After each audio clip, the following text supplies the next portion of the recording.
Very good morning, everyone. How are you all? I hope everyone is doing great. I am also absolutely fine.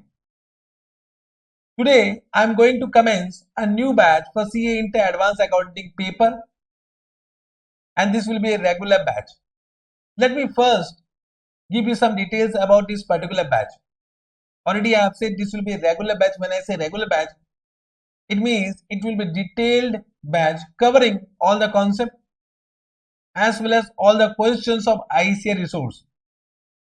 ICAI resource means ICAI study material, RTP, MTP, and past year examination questions.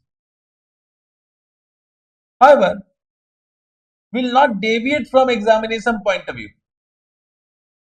Always I say that the main objective of taking any class is to score in exam. What I will do, I will cover all the concept in such a way that you can handle any question in exam.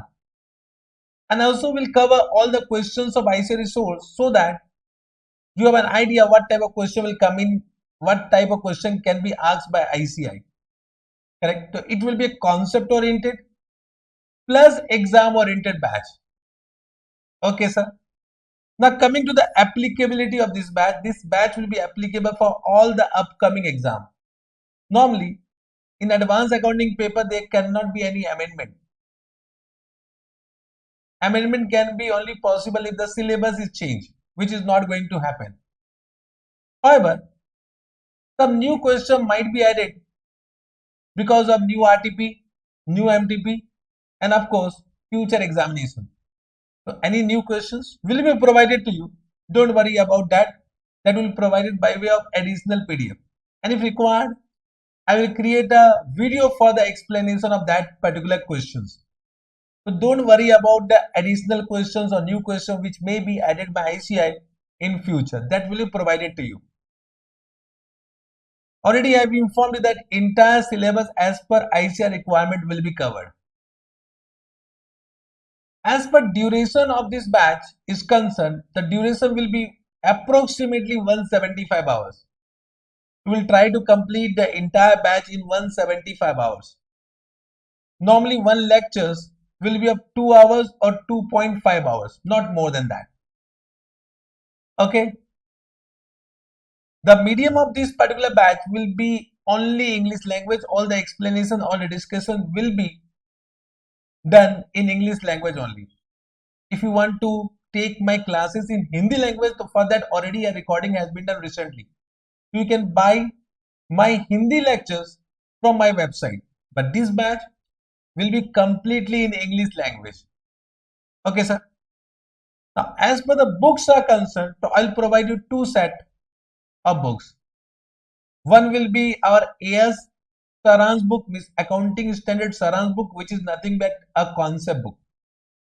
It will contain all the content of accounting standard plus all the concept of other chapters also.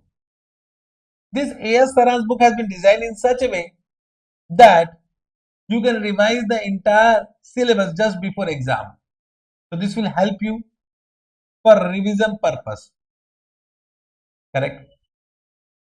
Second set of book is question bank. So I'll provide you two volume of question bank covering all the questions of ICAI study material, RTP, MTP, and past year examination questions.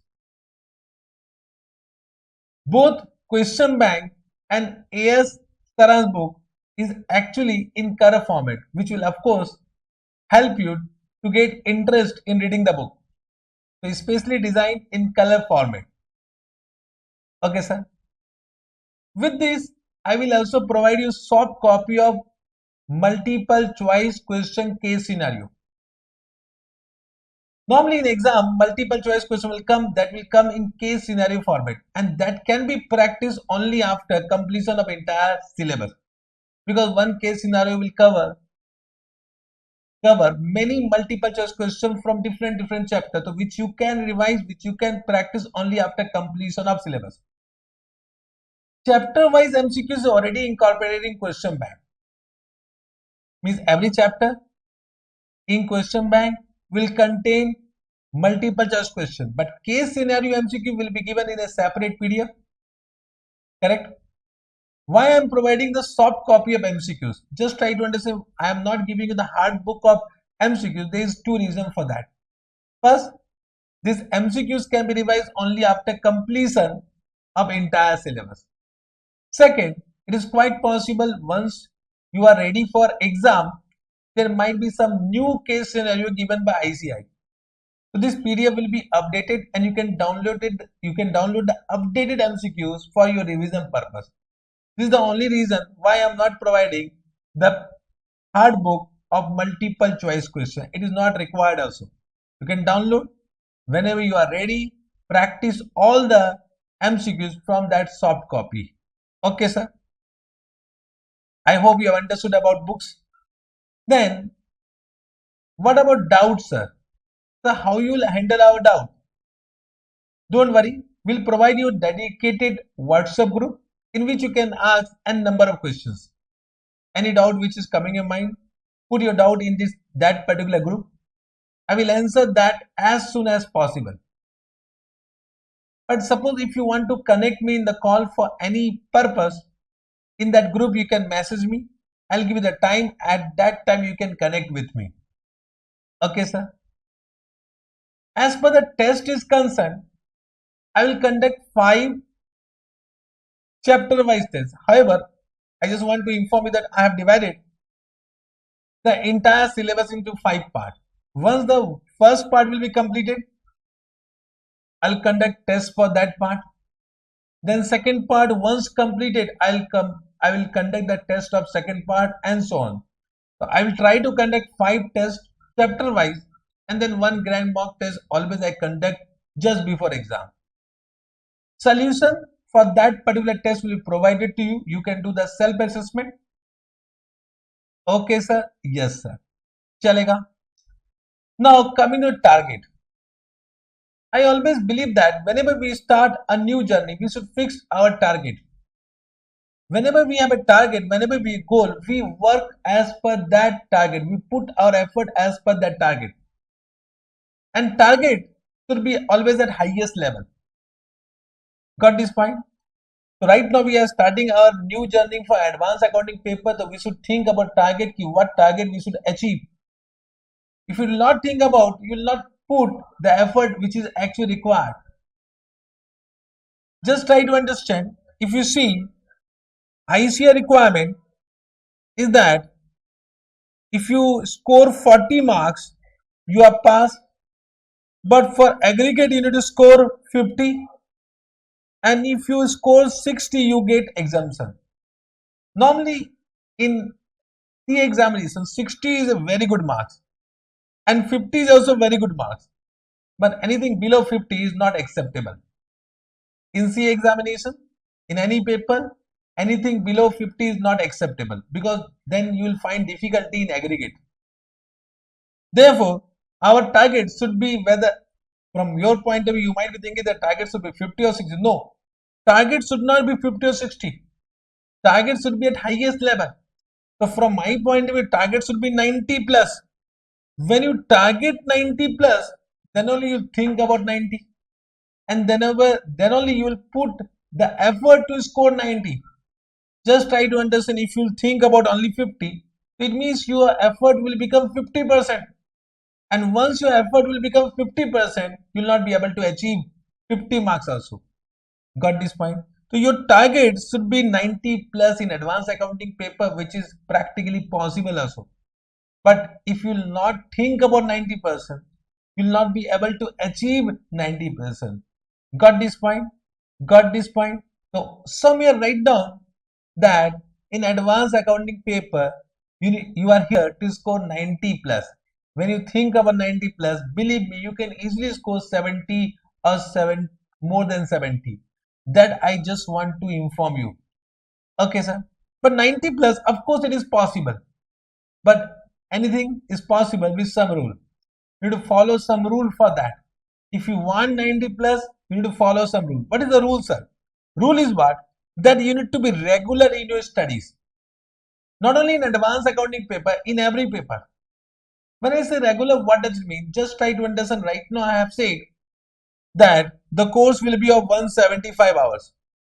Now, if I am saying 175 hours, means if I am teaching you what?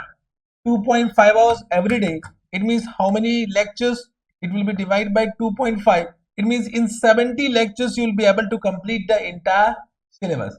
Means if I am providing you 70 lectures, so can I say maximum you should complete this entire lecture in 80 to 85 days, not more than that. That is regular in your studies. Means if I am completing the entire syllabus in 70 lectures, but if you are taking 150 days to complete the 70 lectures, it means you are not like regular. Even though you are studying, but you are not regular, you are not consistent. Correct now? So there is some point which will make you suffer in exam. So you need to be regular in your studies. Regular, you understood? So if you are taking recorded class, so one discipline is required. You need to set your timetable. So somewhere write down that advanced accounting lecture you will see from this time to this time. It can be any time. For example, morning 7 to 9:30, you need to listen advanced accounting lecture. This will be your discipline. This will be your timetable, and this will make you regular to listen the advanced accounting lectures. Same thing goes to other paper also. Correct? Yes, sir. Then revision. Revision should be also on consistent basis. When I say revision, revision does not mean you need to revise and practice all questions. Just try to, there are two type of revision. One is revision on daily basis. Second, revision from examination point of view. Revision from examination point of view can be started only on completion of entire syllabus. Only on completion of entire syllabus. But normally what happens, if you revise small concept on a daily basis, it will be of great help. Correct? So that revision is also required on a consistent basis. On a consistent basis means you should make one habit that every day before sleep you need to give half an hour to advanced accounting concept. Every day, half an hour only I am saying, not more than that. So suppose let's say 20 pages of A.S. Saran's book has been completed, and if you can read that 20 pages, only you need to read, no need to practice any question on a consistent basis, so that will be in your mind forever. So you need to read, then only the concept will be in your mind. Correct? I will explain how to revise in the later part of our lectures also. Okay. Then third is what right attitude. Normally, a student who is doing CA course must have a right attitude. What do you mean by right attitude? Means whatever query you have, whatever doubt is coming in your mind should be asked. That should not be left behind. Got this point? So if you have any doubt, that need to be cleared. However, I will teach you in such a way that all doubts will be solved in the class only. Correct? Second point, that you should be ready to answer even though you don't know it properly. Are you getting what I am saying? You should be ready to answer even though you don't know it properly. Why? Because ICAI says that if you score 50%, you are a chartered accountant. Means perfection is not required. So in CA examination, you need to understand perfection is not required. If you attempt any question, even though it is partially correct, you are getting some marks. You should be ready to answer even though you don't know the answer properly. If you know something, you should be ready to answer.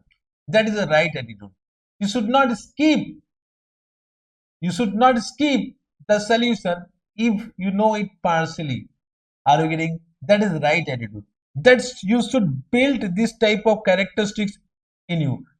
You should be regular. You should revise properly, and you should have right attitude.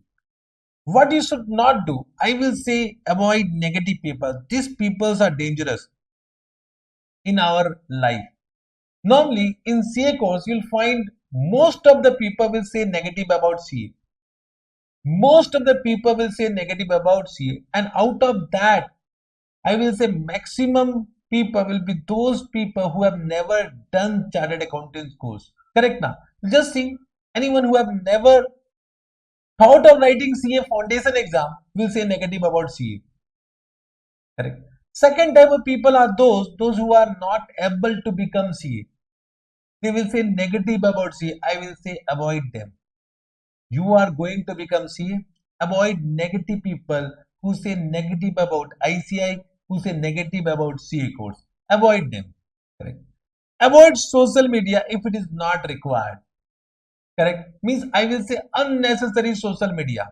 Of course, there are some social media which may be required for your study also that you can't avoid. But unnecessary, if you are just scrolling reels in Instagram, that is wastage of time. Avoid social media. There are many unnecessary elements in social media which will distract your mind. Till you become CA, my suggestion, avoid this all stupid social media. Avoid making excuses. The day when you start one habit not to give any excuse, means once you understand that I should not give any excuse for any work, you will become chartered accountant. So don't give any excuse. If suppose some work need to be done, it need to be done. If you have not done it, you are guilty for that. Don't give any excuse. I have not done that because of this thing, because of this thing. Correct? You need to become C. You don't have any other options. Correct? So stop giving excuses. These are some point. If you follow these, believe me, in any paper, you can score any desired marks. Whatever marks you have a desire that you can achieve. Correct? Before I start the advanced accounting paper, just write down this number 8766246684. This is our team member number. Whenever you have any query related to technical doubt, any books related doubt, or any other support if you want, you can contact this number. Write down this number. It is very important number for any other query. Correct? Yes, sir. So 8766246684. Now we can start discussing about advanced accounting paper. Okay, sir. Let me introduce you with advanced accounting paper. This is paper number 1 of CA Inter examination of how many marks? 100 marks. This 100 marks has been divided in two parts, multiple choice question and descriptive question. So let me discuss something about question paper pattern. The question paper will be of two parts, multiple choice question and descriptive question. MC question will be of 30 marks, descriptive question will be of 70 marks. In MCQs, there will be three case scenario containing 15 multiple choice question. Each MCQ will be of 2 marks. 15 into 2 is equal to 30 marks. Good news that there is no negative marks in multiple choice question. It means if you don't know the answer, you can choose any option. If you have luck, the option may be correct and you'll get marks. So there is no negative marks. Good news, but it is mandatory. Means multiple choice question 15 MCQs is mandatory from examination point of view. Okay. Coming to descriptive part, there will be 6 questions of 14 marks each. Means question number 1 to question number 6. Now if you say 6 into 40, it is actually 84 marks. But I say descriptive question will be of 70 marks. So out of question number 1 to question number 6, question number 1 will be mandatory to attempt, and out of balance 5 question you can attempt any 4 questions. So it means ultimately you to attempt 5 questions of 40 marks, that is equal to 70 marks. Got this point? So out of these, you can see out of these 6 questions, 1 question become mandatory, and out of 5, 1 question you can leave. 1 question you can leave. So you can see the question paper will be of 114 marks, and out of 114 marks, you need to only write 100 marks paper. 100 marks paper. Got this point? Yes, sir. Now the syllabus. Coming to syllabus, the entire syllabus I have divided in two parts. First is accounting standard. So what is accounting standard? We'll discuss. Right now you need to understand accounting standard is nothing but accounting policy document issued by the government. And based on this accounting policy, we recognize, we measure, we present all asset, liability, income and expense in our financial statement. Try to understand what is accounting standard. We'll do detailed discussion of AS, nothing to worry. The accounting standard is a accounting policy document issued by the government, and as per this accounting policy we recognize, we measure, we present the item of financial statement. Item of financial statement means what? Asset, liability, equity, income and expense. Asset, liability, equity, income and expense. So it consists of accounting standard. There are how many accounting standards? There are 29 accounting standards, AS1 to AS29. Out of that, 2 accounting standard has been deleted. So effectively, we have how many accounting standard? 27 accounting standard, and all accounting standard is in our syllabus. The first part is accounting standard, and second part is specific chapter. So there are some chapter, correct, that I have named as specific chapter. Now this accounting standard is our chapter number 1. Means in our question bank, in our AS Saransh book, the chapter number 1 is accounting standard. And chapter number 2 to chapter number 9 will be specific chapter. As per past year trend, from accounting standard, they will ask you 45 marks question. Means out of this, you can see, out of I said 114.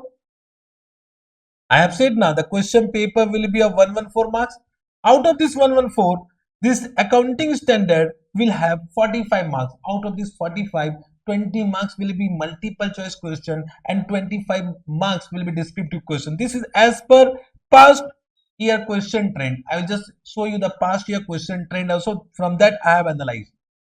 So accounting standard that I call chapter number 1, that will consist of AS1 to AS29 is effectively there are 27 accounting standard.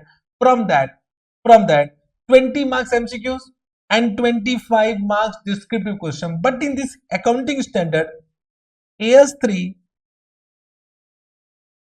AS14 and AS21 is not covered. Why? Because that will be covered in a specific chapter. Leaving these 3 accounting standard means 27 minus, if I say 27 minus 3, it become what? 24 accounting standard. Out of 24 accounting standard, we are actually getting how many marks? 45 marks. So these are very important accounting standard. We can't leave it. And out of 40 marks, 45 marks, 20 marks MCQs mandatory, and balance 25 is descriptive. Correct? Yes, sir. Now a specific chapter, I already said chapter number 2 to chapter number 9, it will consist of 70 marks. Out of these 70 marks, 10 marks will be MCQs and descriptive will be 60 marks. This I have just given a trend, correct, an analysis, so that you can prepare according to that. So you should have this idea. This idea I have given. Let me inform you about this particular point. Just come to this past exam marks analysis. You can see accounting standard. The first part is accounting standard I have done. These are accounting standard. But in this accounting standard, I have not covered AS3, AS14 and AS21. What is AS3? What is AS14? What is AS21? It is coming soon in your life. You can see 20 marks MCQs, 20 marks MCQs, 20 marks MCQs, 20 marks MCQs in each attempt. So you can see I have done analysis of last 4 attempts. Okay. And descriptive question on an average, you can see 25 marks. On an average, 25 marks. On an average, total 45 marks question from accounting standard. Now from a specific chapter, what are the specific chapter? Buyback of equity shares, financial statement of company, cash flow statement, internal reconstruction, amalgamation, consolidated financial statement, branch accounting, framework for the preparation and presentation of financial statement. These are the specific chapter. You can see 10 marks MCQs in every attempt. 10 marks MCQs in every attempt, and on an average 60 marks descriptive question. Means on an average total 70 marks question from what? This specific chapter. A trend I have given so that you have in mind that accounting standard is also very important. Chapter number, normally what I have seen that in CA Inter exam, student do not give importance to accounting standard chapters because they feel it is theoretical, and when they feel theoretical they try to skip it and they give more time to what? This particular chapter, which are actually what? Practical solving questions. So of course these are more interesting, but these are also very important. These are also interesting. I'll make it interesting. Don't worry about that. Got this point? Have understood? You have now understood the overall picture of the entire syllabus. Now, as per the content, let me introduce the entire content of advanced accounting paper. The first, already I have said accounting standard. To the first is what? The first chapter, means chapter number 1, will consist of introduction and applicability of accounting standard. Means what is the applicability of accounting standard in India, that I need to inform. Then there are some asset based accounting standard. Already I have said accounting standard is a policy document to recognize, to measure, to present item of financial statement. So it will be asset, liability, income, expense, and equity. So there are some asset based accounting standard: AS2, AS10, AS13, AS16, AS19, AS26, AS28. If you want to write down, write down. But this class note PDF I will provide to you. Nothing to worry about that. Correct? But whatever I am writing, that you should also write down. Okay? Then third point is what? Liability based accounting standard. There are two liability based accounting standards, AS15 and AS29. Then there are some AS based on item impacting financial statement. For example, AS4, AS5, AS11, AS12, AS22. So what are these? I will inform, nothing to worry. Right now I am just giving the entire syllabus. You should know what is supposed to be done before you start, and therefore I am just giving an idea. Okay. Then revenue based accounting standard. There are two revenue based accounting standard, AS7 and AS9. Correct. Then there are some disclosure based accounting standard. How to disclose, where to disclose, what to disclose. Correct. Now AS1, AS17, AS18 and AS24. These are disclosure based accounting standard. Correct. And in this there is one AS20 also, that is for earning per share. Then accounting for amalgamation is covered under AS14, but this AS14 will be done with a specific chapter. You can see covered in specific chapter. Already I have mentioned. Then AS for preparing consolidated financial statement. There are three accounting standard for CF. First, that is AS21, AS23 and AS27. Out of that, AS21 will be covered in specific chapter. Then AS for cash flow statement, that is AS3, this will be also covered in specific chapter. The three accounting standard will be covered in specific chapter. Got this fine? So this was accounting standard. Now specific chapter, what are the specific chapter? First is what? Preparation of financial statement of company. In this we'll discuss the schedule 3 of Companies Act. Schedule 3 means how to prepare balance sheet and profit and loss account of company. Correct. So balance sheet and profit and loss account of the company, statement of profit and loss as per the requirement of schedule 3. Then preparation of cash flow statement as per the requirement of AS3. Then buyback of shares, this is as per the requirement of Companies Act. Then amalgamation of company, this is as per AS14. Then internal reconstruction, for this there is no accounting standard. Correct now? Understood? Then there is one missing, branch accounting.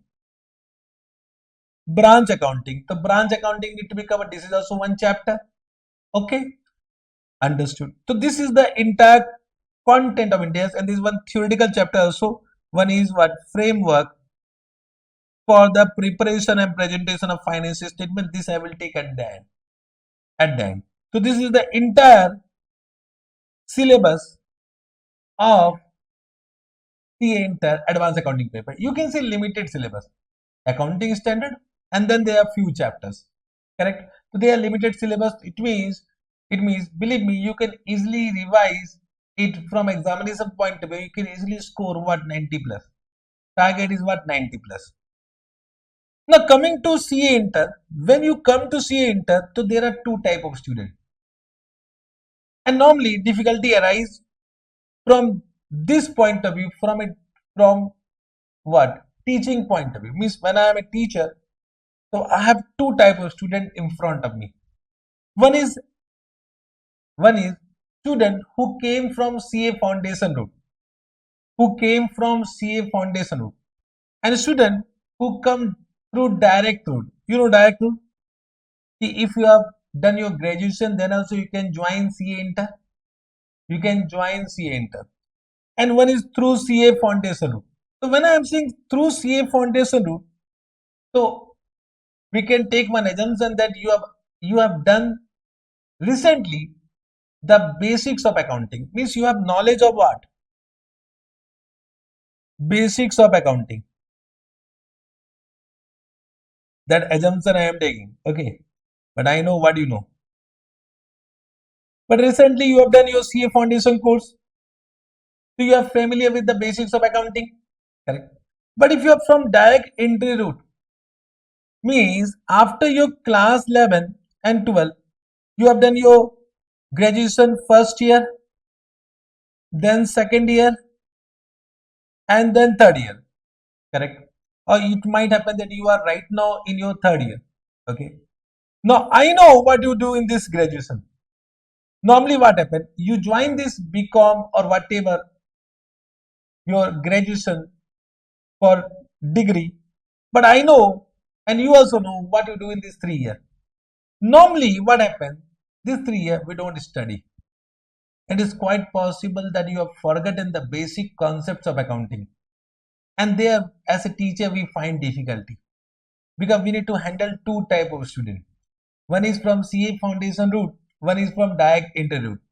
Right now I don't know from which route you are, correct? For that purpose what I have done, I will teach you some basic concept which will be required to CA foundation route student also and direct entry route also. Means this much if you understood, we can start our journey for advanced accounting paper. Only this much, not entire thing. Got this point? From direct entry student point of view, if you want to have some more, means if you feel that you have forgotten entire thing about accounts, so what is my suggestion? Just try to understand. I have uploaded my entire CA foundation classes in my YouTube. There is one separate YouTube channel, not my regular YouTube channel. I'll just give you the link of that YouTube channel, correct?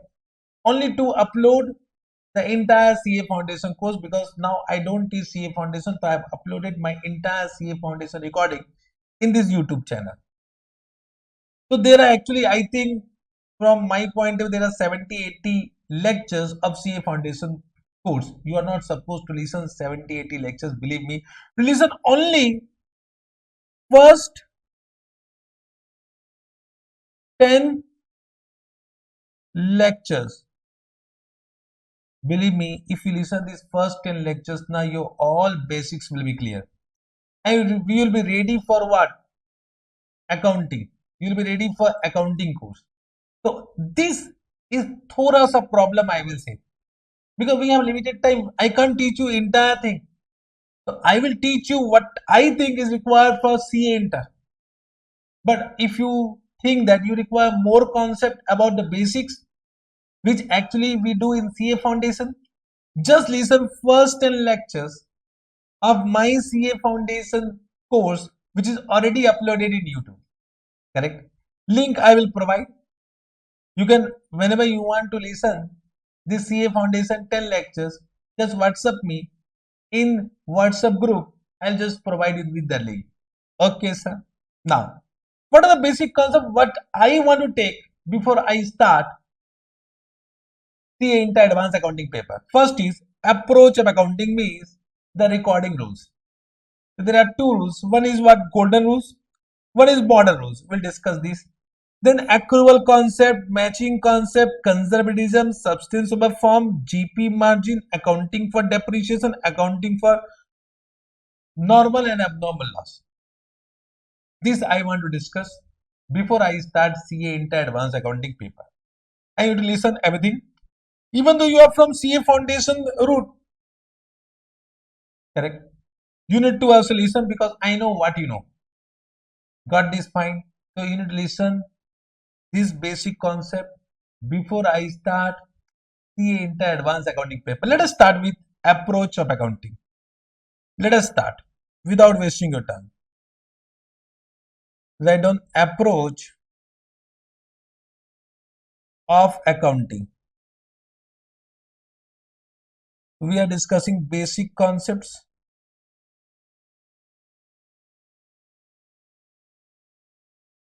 The first point we are discussing. Chalega. In this first we'll discuss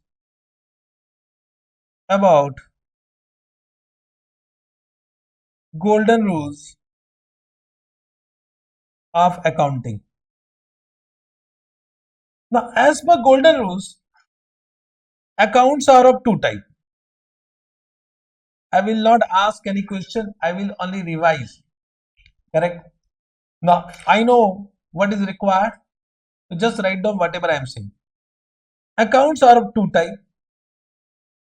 One is known as personal account.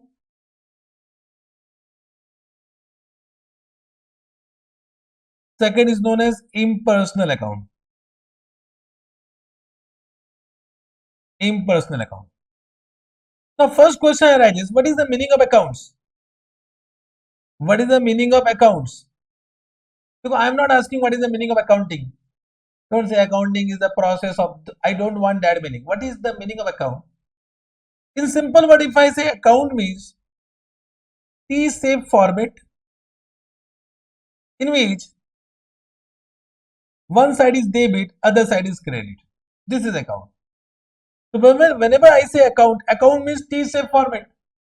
In accounting, account means T-shape format in which one side is debit, other side is credit. Now we need to understand when an account is debited, when an account is credited, that we need to understand. For that we have the rules. One is golden rules, other is modern rules. Both the rules will give the same answer, but there are two approaches. One is golden rules, that is known as traditional approach. This is actually traditional approach, and modern rules is known as modern approach. Okay, so this is traditional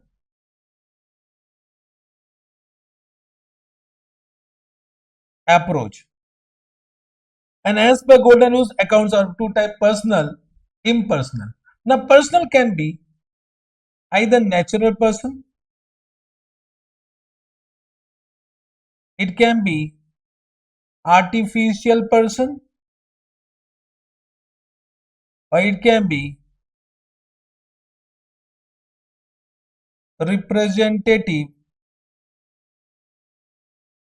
person. When I say natural person means any account with the name of the person. For example, Ram account, Shyam account, Gansyam account, correct? Any name means any person will be natural person. Okay, any human being, I can say. Okay. So this is what a Ram account. When I say artificial person, it can be what? Any person which is created by law. For example, any organization, any company, any partnership firm, any bank. Correct now. So this is the artificial person. Okay. So when I say Ram Private Limited, it is a company. It is an artificial person. Correct. If I say State Bank of India, it is an artificial person.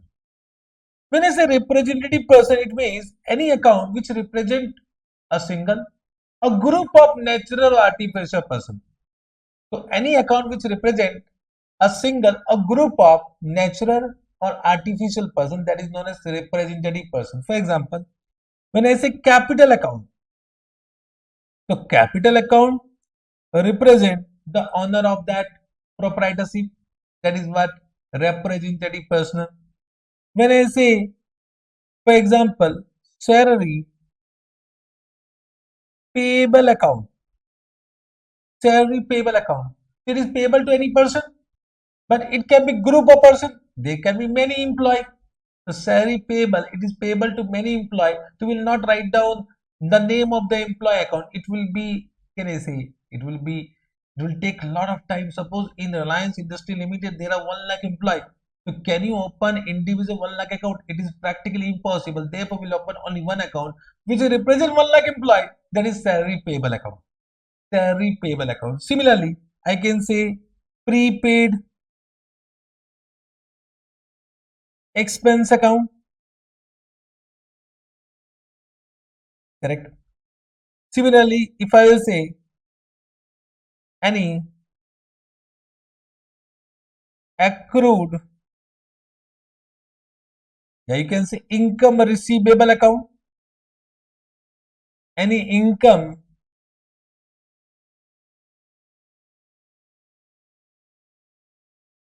receivable account, or we can say any pre-received income account.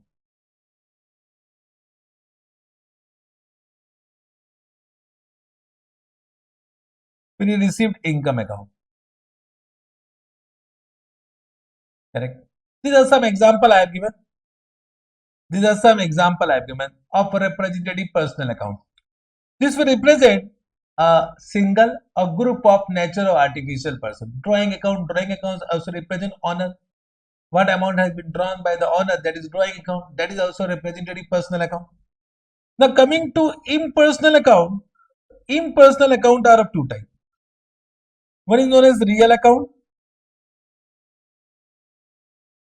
one is known as nominal account. Now what is real account?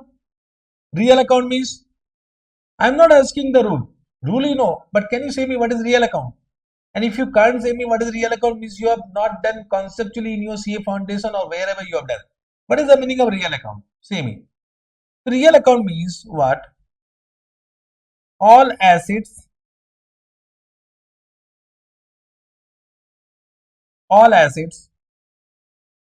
except all asset of business, all asset of that entity for which we are doing accounting, correct? All asset except debt.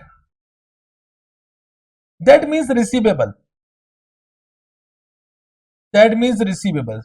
Means any receivable, any account receivable, any trade receivable that is receivable from any person, so that is actually personal account. But again, debtor is also receivable, that is an asset, but that is not a real account, that is personal account. So any asset which is not a receivable, for example, any fixed asset, any intangible asset, any stock, these are what? A real account. So this become a real account. This become real account. Example, property, plant, equipment,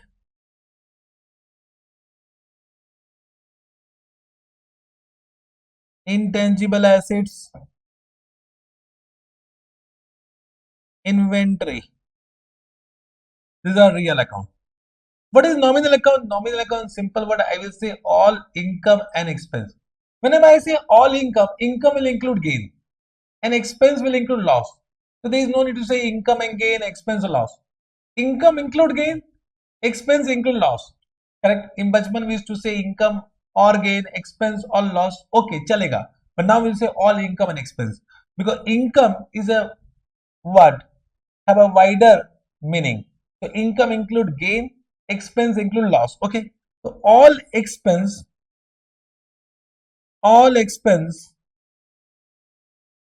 and all income. This is what? Nominal account. All expense, all income. Chalega. Are you getting what I am saying?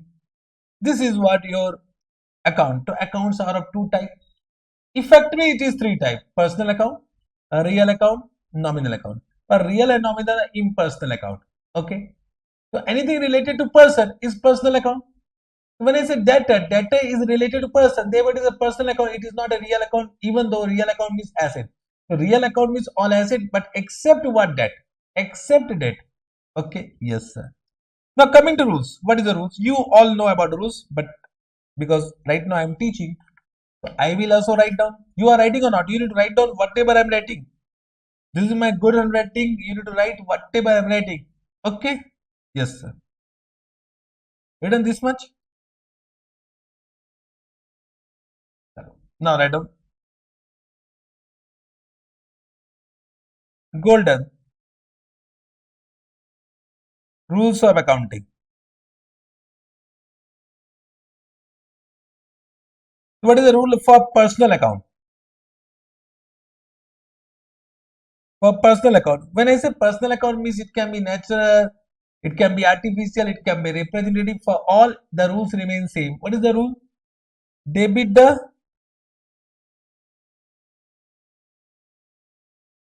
receiver,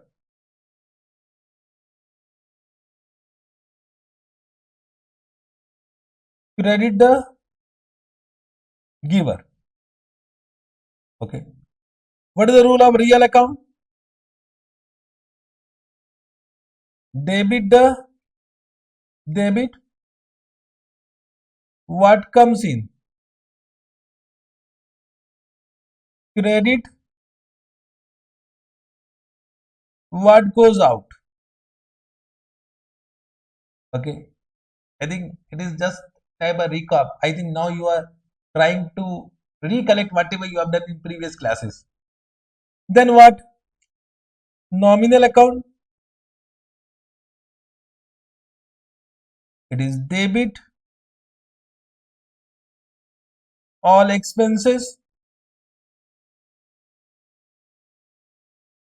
credit all incomes. Simple. In this formula, the business word is silent. It is understood we are doing accounting for business. So debit a receiver.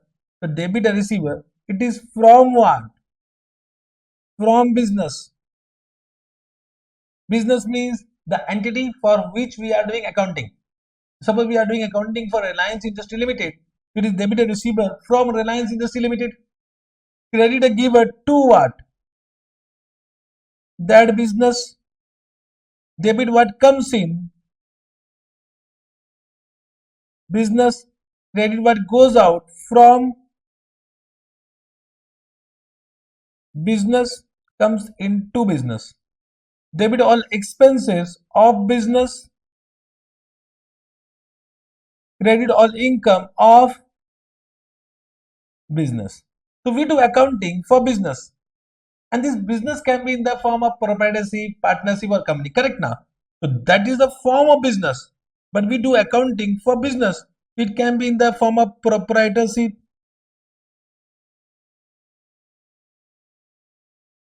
It can be in the form of partnership. It can be in the form of company. Okay. So at this point, chalega. This is a simple golden rules accounting. Can you repeat with me? Personal account, debit, receiver, credit, giver. Real account, debit what comes in, credit what goes out. Nominal account, debit all expense, credit or income. Chalega? Yes, sir. Now we'll come to model rules. But before I start model rules, because this is on a revision, I will take some examples once I complete model rules. Correct? So there are two approach of accounting. Both approach can be used to form journal entries, and in both approach the answer remains same. So either you can use golden rules or modern rules. My question to you all, that whether you have followed golden rules or modern rules in your previous class. Previous class means wherever you have done accounting. I think most of you have followed golden rules, but from my point of view, golden rules is not a scientific rules. Means all transaction cannot be generalized to golden rules. There are some limitation of golden rules, and therefore there was modern rules of accounting. Means there was modern rules which was actually introduced. So with modern rules of accounting, all transactions can be generalized. So there are some limitation of golden rules, and therefore in CA inter we say don't follow golden rules. Follow what? Modern rules. And therefore I need to teach modern rules also. So if you have not followed modern rules in your previous classes, now I will suggest you to follow modern rules, and modern rules is more easier than golden rules. Chalega. But of course you are habituated of this. So you might feel that, sir, we are habituated of this, but I'll prove that there are some transactions which cannot be generalized, which cannot be recorded through what? Golden rules. Then only you will give importance to modern rules. But before that, I just want to ask you, what is the objective of accounting? What is the objective accounting? Objective of accounting is to prepare financial statement. Financial statement. When I say financial statement, there are four statements. One is what? Balance sheet. Second is statement of profit and loss. Third is cash flow statement. And fourth is disclosure. For disclosure, we prepare notes account. Right now, we'll concentrate on balance sheet,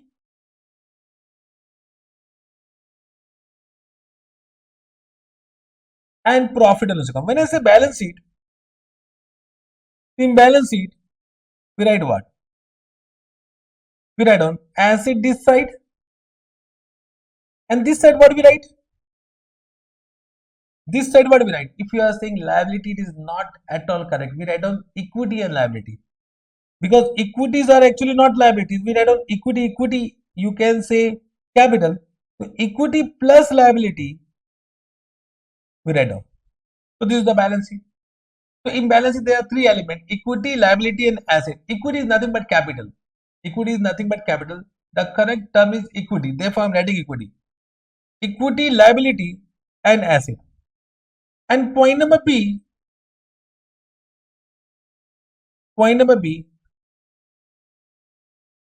we prepare what? Statement of profit and loss, or we can say profit and loss account. Profit and loss account. In Bachpan we used to say trading and profit and loss account, but now once we start doing accounting for company, we will prepare statement of profit and loss. Now there is no concept of trading account, correct? However, in Bachpan, of course, I know you have done what? Trading account. Okay. So now we'll call it PL account, profit and loss account. So this side we write on income, and this side we write on expense. So actually you can see there are 5 items: income, expense, asset, liability, equity. Chalega. And if you see this golden rules, this expense is a nominal account, this income is a nominal account, this asset, yes, this asset is a real account, or it can be personal account also. It can be personal account also. But my question to you, a capital and liability is which account? Real, personal or nominal? Capital and liability will be real, personal or nominal. It will be always personal account. It will be always personal account. So capital and liability will be always personal account. It cannot be real and nominal, because real means all asset, nominal means all expense and income. Therefore, it is understood that capital liability means equity and liability will be always what? Personal account. Will be always personal account. Correct. It means just try to understand. In case of golden rules, we are actually not talking about asset, liability, equity, income and expense. We are talking about nominal. We are talking about real, then personal. Okay, a lot of confusion. If you are supposed to deal with this 5 element, we should supposed to talk about this 5 element only. And therefore modern rules came. Understood? So modern rules will talk about these 5 elements of financial statement. 5 elements of financial statement. Understood? This is only difficulty in golden rules. Of course, you are habituated with golden rules, but just try to understand your bachpan when you started accounting. When we started accounting, if the teacher started saying real, nominal, personal, believe me, it was totally tough.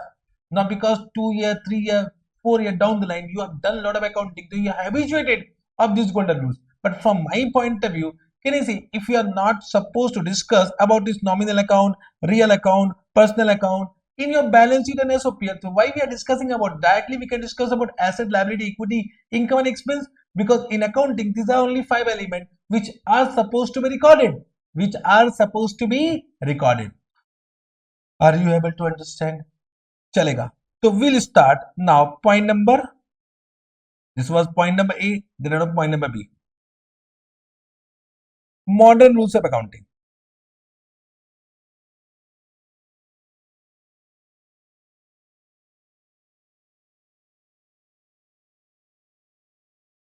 Modern rules of accounting. Okay. Now, modern rules of accounting has been derived from accounting equation approach. Accounting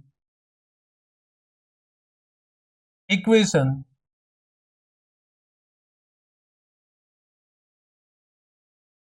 approach. Now, accounting equation approach means this balance sheet, equity plus liability is equal to asset, because this total should match with this total.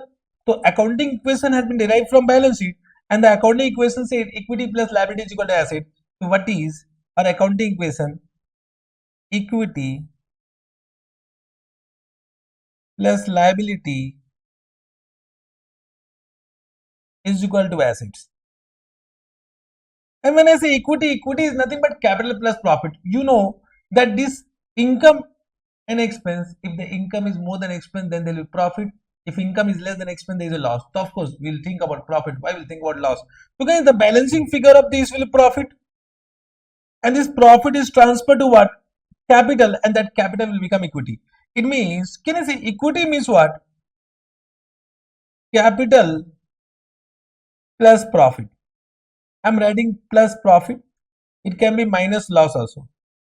Plus liability is equal to assets. Means, can I say instead of profit, can I write on income minus expense? Instead of profit, can we write on income minus expense? Yes, we can write down. So if I expand this equation, it will become capital plus income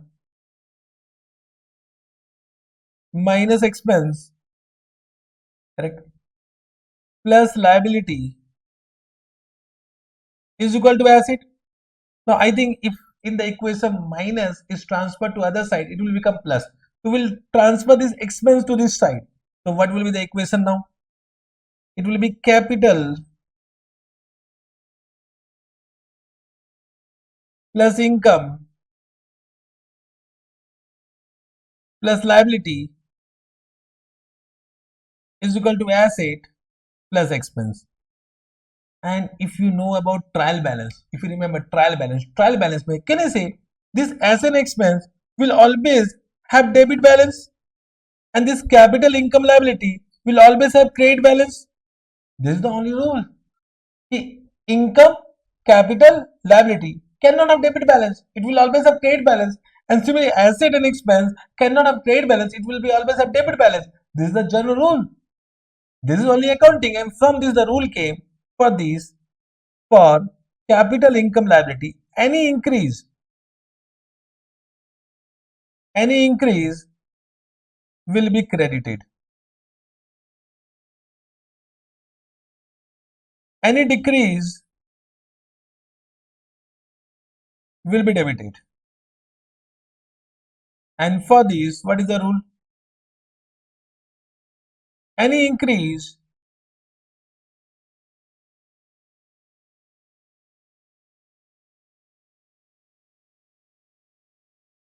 will be debited, any decrease will be credited. Simple rule. Why to learn golden rules? Debit the receiver, credit the giver, debit what comes in, credit what goes out, debit all expense, credit all income.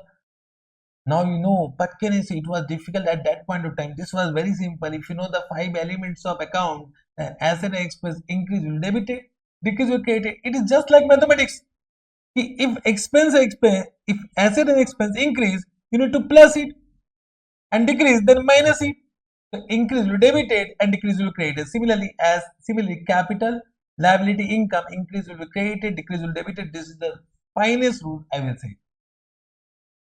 I hope if you have done, you have recalled everything. If you have not done, so it is quite possible. Initially, you might not like it.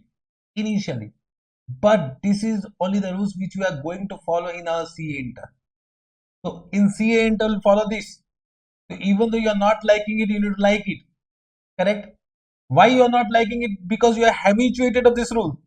You are habituated of this debit and receiver, credit and giver. So for the first time, I am giving you, if suppose that is the case, you just write down. Slowly, you will become habituated of this also. Correct? Any doubt? Now, let me ask you one question. Example.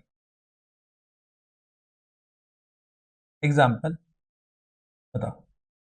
What is journal entry for credit sales? What is journal entry for credit sales? You know the journal entry. Journal entry is what?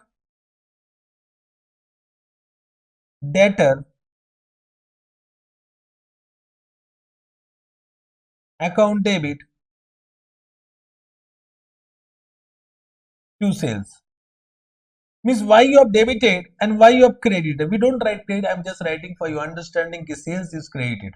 Okay. So if you apply your golden rules,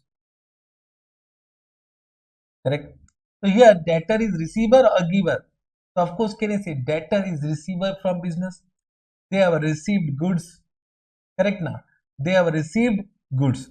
So debtor is receiver. Are you getting? And sales is a nominal account and all incomes are created. So debit a receiver, debit a receiver. It means it is a personal account and it is a nominal account, nominal account. Now coming to modern rules. Simple, data is an asset and increase in asset will be debited. So it is nothing but increase in asset, sales in income and increase in income will be created. So this is increase in income, increase in income. Okay, sir. I think you have understood both by golden rules and modern rules. So of course, data is an asset, you all know. So increase, data is increasing, the increase in asset will be debited. Sales is income, the increase in income will be created. Okay, sir. Any doubt? This was example number 1. Coming to example number 2. For bad debt,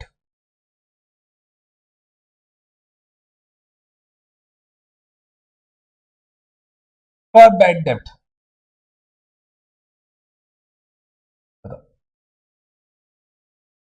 Journal entry, you know. What is journal entry for bad debt? For bad debt, means suppose this was Mr. X and Mr. X is unable to pay. So that amount will become bad debt. Correct? So that will become an expense and expense will be debited. So bad debt account debit to debtor. I am writing credit only for your understanding. In journal entry we don't write credit because we write on to debtor. That is our traditional approach and we are following that. Now, as per golden rules, can you explain? So you only do by your own. And as per modern rules, you also do by your own. Let's see how many of you are able to apply the rules as per golden as well as per modern. Apply the rules.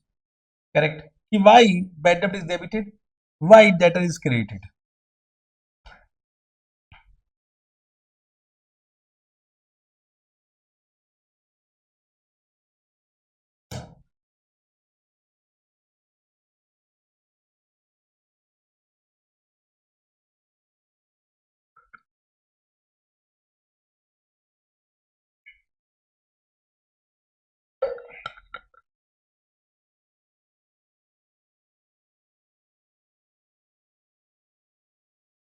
Done. Your explanation over. So if your explanation over, I need to do this. Bad debt. The bad debt is an expense or loss. An expense will be debited. So of course, it is an expense. An expense will be debited. It is a nominal account. Correct. And debtor is a personal account. So here, this person, we suppose this person name is Mr. X. Mr. X. My question to you, Mr. X, is a receiver or giver? Mr. X is a receiver or giver? Can I say for this transaction when I am saying bad debt, he is neither receiver nor giver because he's supposed to give cash, but he's not giving cash now, and therefore it becomes loss. So just try to understand this debtor is neither receiver or giver, and therefore here the golden rules will fail.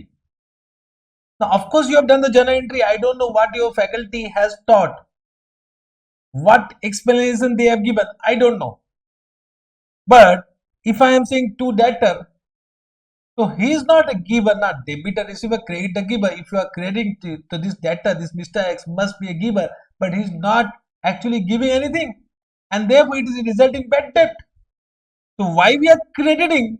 When doubt will come. As per golden rules. However, journal entry is correct.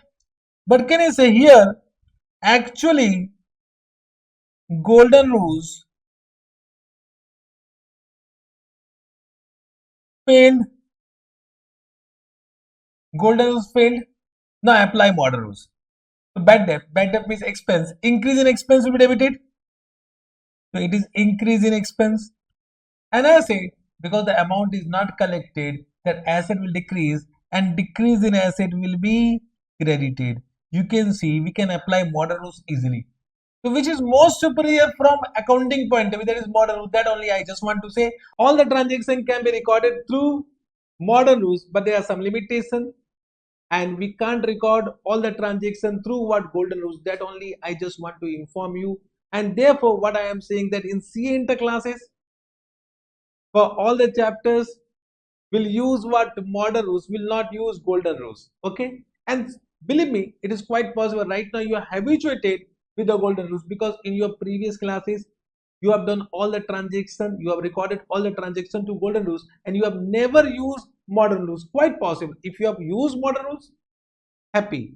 I think whatever I am saying you have understood. But if you have never used modern rules, it is quite possible right now you might be finding some difficulty in modern rules. But slowly, once you started using modern rules, it will become your habit and you will find more easy, you will find more simple to record all transaction through what modern rules. Got this point? So let us once again come to modern rules. What is the rules under modern rules of accounting? Capital increase in capital will be credited, decrease will be debited. Liability increase will be created, decrease will be debited. Income increase will be created, decrease will be debited. For asset, increase will be debited, decrease will be created. For expense, increase will be debited, decrease will be credited. Very simple, correct? Now, because of this reason, I said initially you might find difficulty. And can I say in CA inter classes right now I can't give much time on this particular topic because I'm here to teach you CA inter, not basics of accounting. And because of that reason, I have said that if you are finding it right or difficulty, because if you have forgotten golden rules, modern rules, or if you have never done modern rules of accounting, therefore I have said initially that you can listen my first 10 lectures of PA Foundation course, which is already uploaded in YouTube. Believe me, if you listen these 10 lectures, you will become expert in basics of accounting.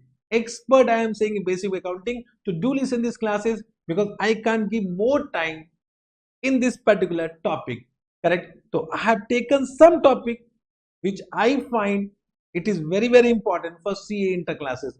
I think approach of accounting, golden rules, modern rules you have understood. For more practice, if you want to practice more journal entry, more transaction, listen these classes, it will really help you. The next topic is what accrual concept, but that will do after a short break.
Now, can we start once again, everyone? Okay, chaliye. Now write down point number 2, accrual concept. Accrual concept, of course, you know about this. I'm not saying you don't know about accrual concept. We are just doing the revision. Okay.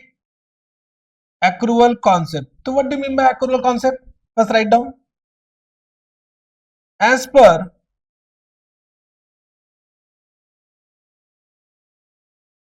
accrual concept,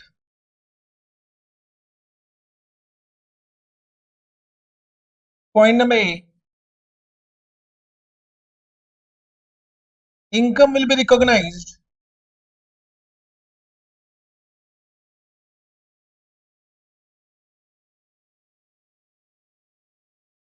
income will be recognized. Recognized means recorded. So whenever we say recognize means it is recorded in our books of account. Okay. The income will be recognized when it is earned.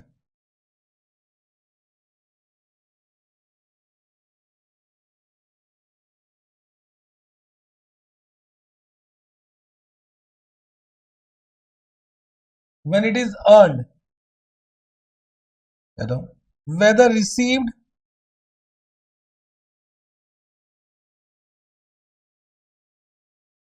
or not received.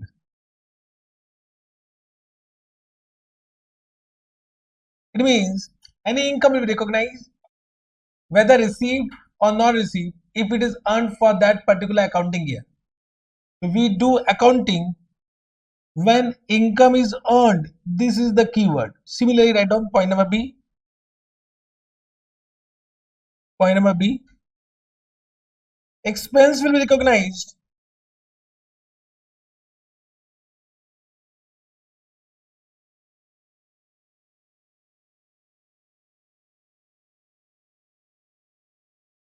when it is incurred.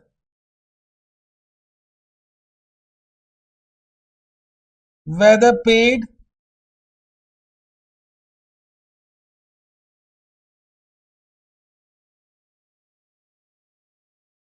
or not paid. Expense will recognize whether paid or not paid when it is incurred. When it is incurred for that particular accounting year. So what is the keyword? Incurred. So earned and incurred is known as accrued. So we say income is accrued when it is earned. Expense is accrued when it is incurred. Got this point? So earned is used for income.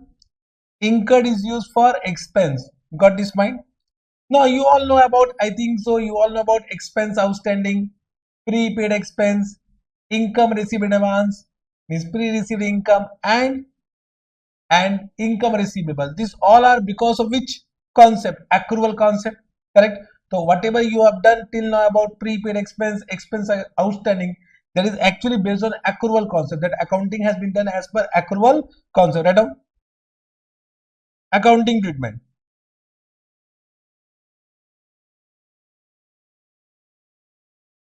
Accounting treatment. Point number A. Right? Expense payable. It is also known as outstanding expense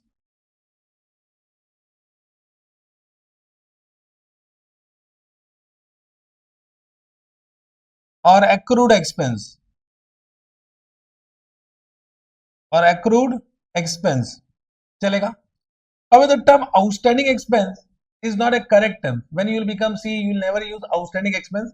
This is only from examination point of view, because ICAI is also using outstanding expense in their study material. Therefore, we are also using.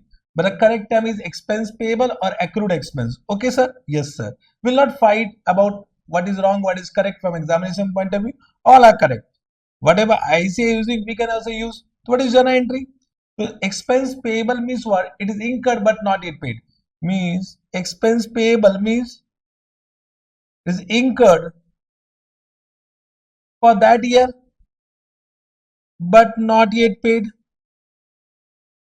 but not yet paid. It means it will be payable in future. Therefore, it is a liability.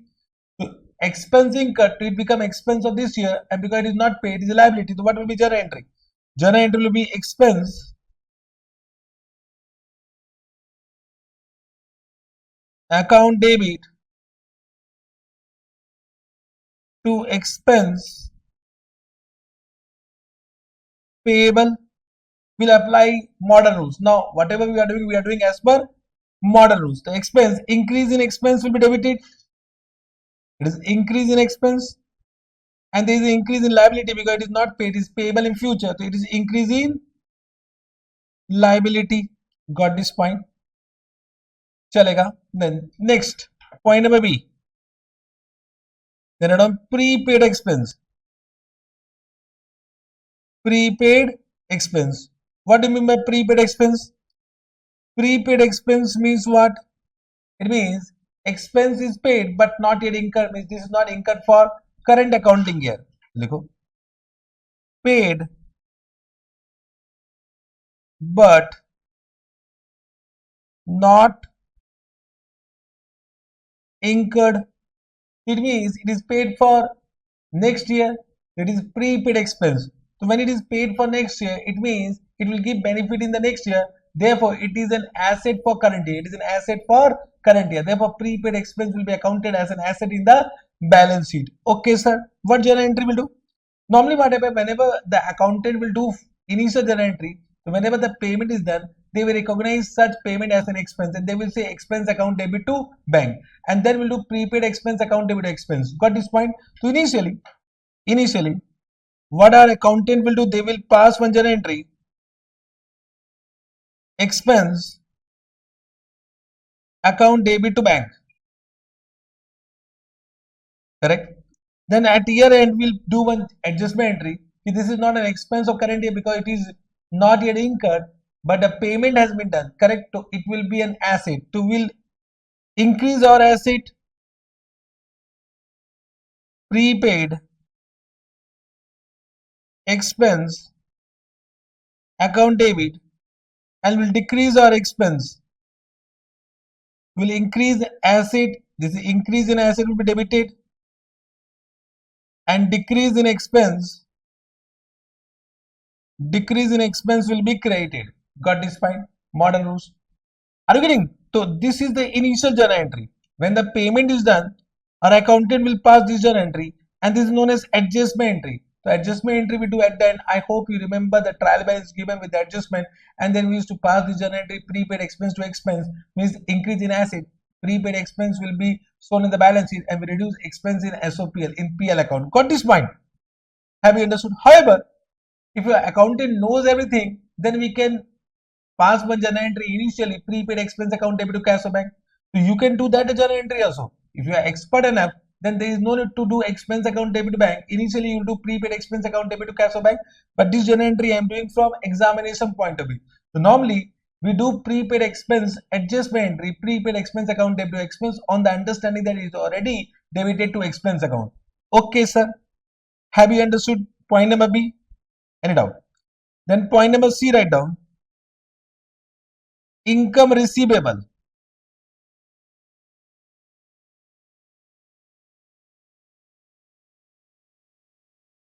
also known as outstanding income,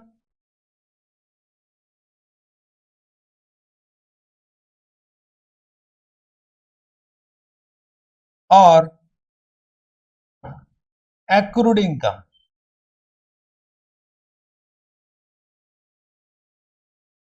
It means income earned but not yet received. This is income earned but not yet received. Means it is receivable in future. So anything receivable in future is an asset. Correct now. So what journal entry will do? We'll say income receivable account debit to income. So this is increase in asset will be debited, and this is increase in income will be credited. So even though not received, it is an income of current year because it is earned. Because it is earned. Okay. Then add on point number D. Add on pre-received income. Pre-received income means any income which you receive in advance. Means this is income received. Means it is received but not yet earned. It means it is not an income of current year. So it is received in advance. So it is income of next year. Got this point? Yes, sir. Next year, any future year, that we don't know right now. So when it is received, it is quite possible the accountant has recorded income. So when it is received, if suppose you have done one journal entry, bank account debit to income, bank account debit to income. Suppose this journal entry has been done. So now we need to pass one adjustment entry. It is not income of current year. It is a liability of current year. So we'll decrease income and recognize one liability because it is received in advance. So any income which you receive in advance become a liability. Okay. So what journal entry will do? Will decrease income, income account debit to pre-received income.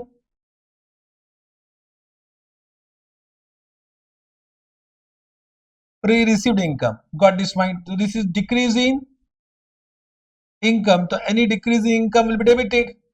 This is increase in liability. Any increase in liability will be credited. Modern rules. I hope with the modern rules, it is very easy to understand why it is debited, why it is credited. Okay. Once again, one single journal entry, you can pass bank account debit to pre-received income. If initially you know the income whatever is received, that is not an income, that is a liability. You can pass one simple journal entry, bank account debit to pre-received income. Once again, whatever I am teaching right now, I am teaching from exam point of view. This is what entire accrual accounting. Any doubt? No doubt. Let me take one simple example. Right on. One example.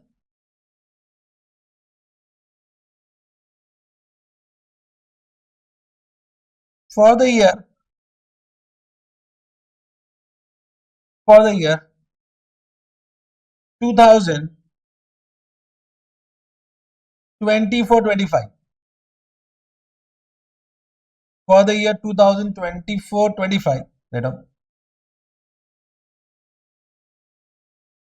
Salary paid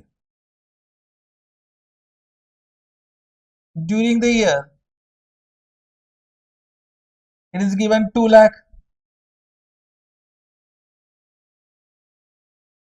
It is given 2 lakh. Then write down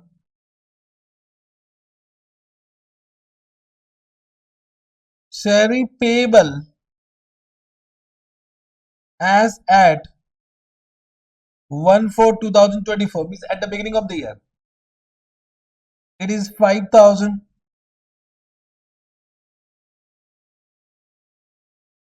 And salary payable as at 31st March 2025 is equal to 10,000. So this is salary outstanding payable at year end. Then on prepaid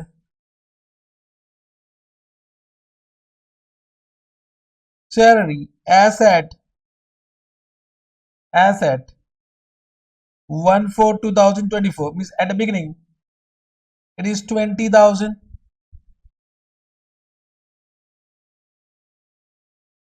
And prepaid salary as at 31st March 2025 is as at year end is 15,000. Correct. So we need to find out what is the salary expense of current year. Calculate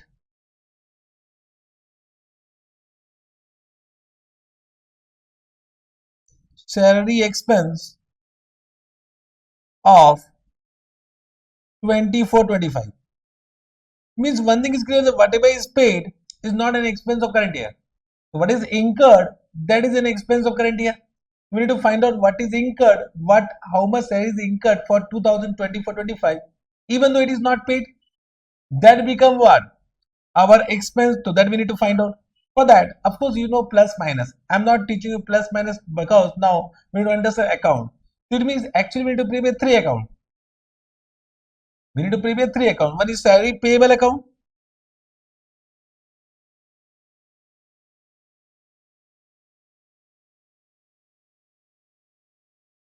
Salary payable account.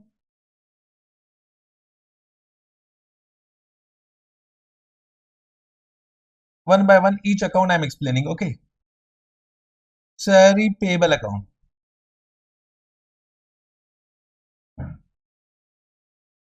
So what is the opening balance on 1/4/2024 by balance brought down? Salary payable is a liability. It will have credit balance. So salary payable is how much? 5,000. Correct. So it is actually the salary payable at the beginning. Means can I say it was actually salary payable at the end of the last year? So in the last year, some salary expense was paid, but it was not incurred last year. So it will become an expense of current year. It will become, are you getting? Sorry. Means this was salary payable at the end of the last year, which become at the beginning of the year. So it was actually an expense of, it was an expense of last year, which will be paid in current year. Means this is not an expense of current year. It is not an expense of current year, correct? So it is actually incurred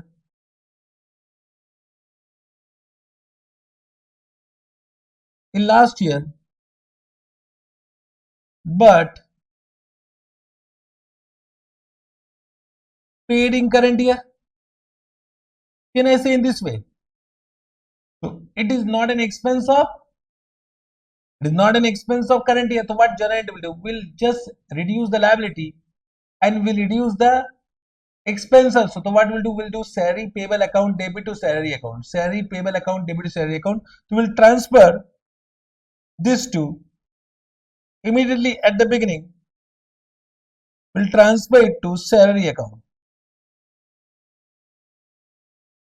Salary account. How much? 5,000. So salary payable to salary. You can see we are reducing liability. We are reducing expense. Got this point?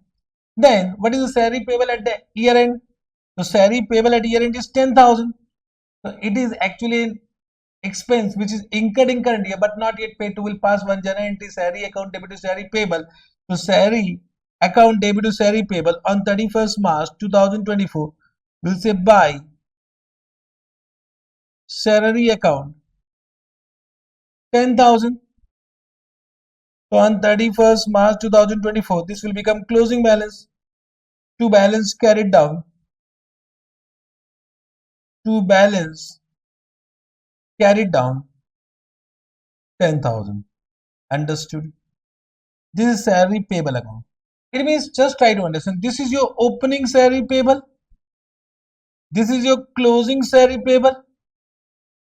You can see opening salary payable has been adjusted to salary account and closing salary payable will be also adjusted to salary account.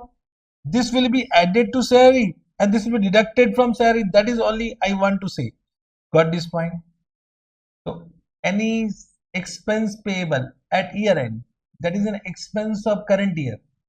Any expense payable at year beginning, that is not an expense of current year, that will minus. An expense payable at year end, that will plus. That is the point I want to say. Similarly, we will prepare one prepaid salary account.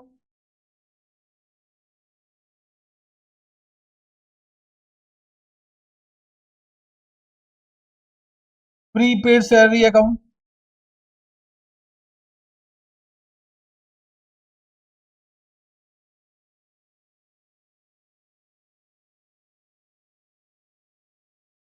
Prepaid salary account. What is the opening? On 1/4/2024, where it is an asset, so we'll have debit balance to balance brought down. How much? 20,000. Correct. So this was actually prepaid salary at the end of the last year. Means last year some amount was paid for current year. So this is actually an expense of current year. We will increase salary and will decrease prepaid salary. So will pass one guarantee salary account debit to prepaid salary. means we are reversing the journal entry. So for this, we'll do salary account debit to prepaid salary, and on 31st March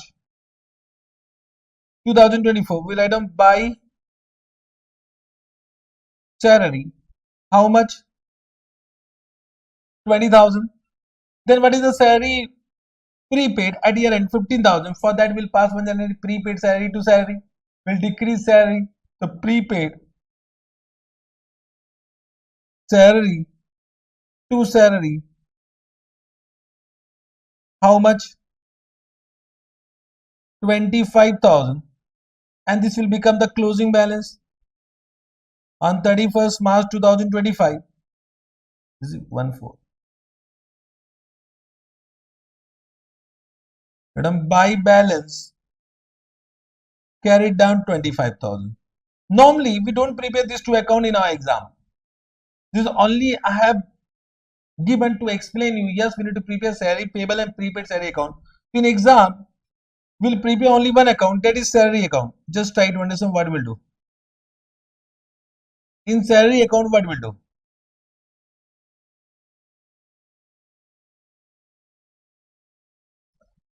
What is your opening payable? What is your opening payable? So on 1/4/2024, we write down buy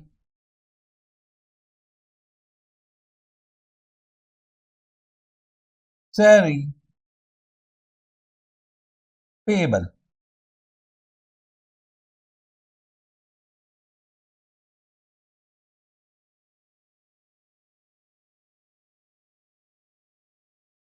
How much?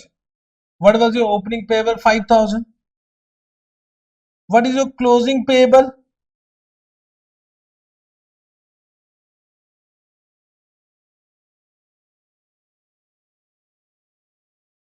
To salary payable.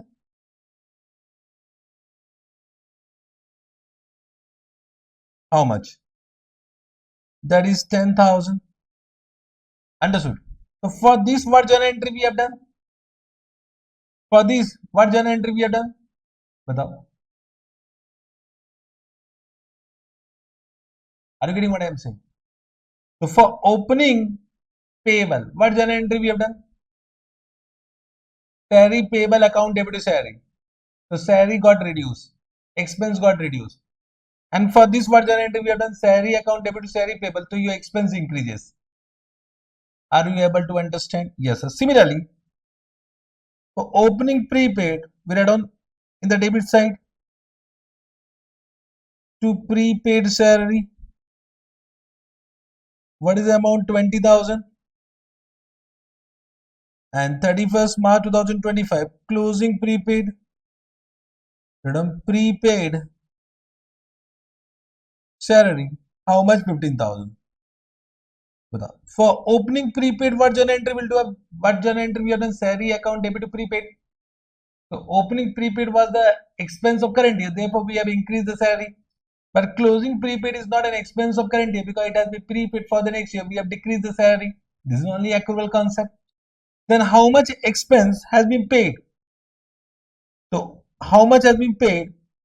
So in 24-25, total salary paid during the year is how much? That I have given 2 lakh. The salary account debit to bank is 2 lakh. And what is the balancing figure of this account? Just check it. It is 2 lakh plus 20,000 plus 10,000 minus 5,000 minus 15,000. It is coming how much? 2 lakh 10,000. This 2 lakh 10,000 become the expense of current year. So this will be charged to PL account. We'll transfer it to PL account and we'll pass one journal entry. You can see PL account debit to salary. PL account debit to salary, and in PL 2 lakh 10,000 will be debited. So this is transferred to PL account.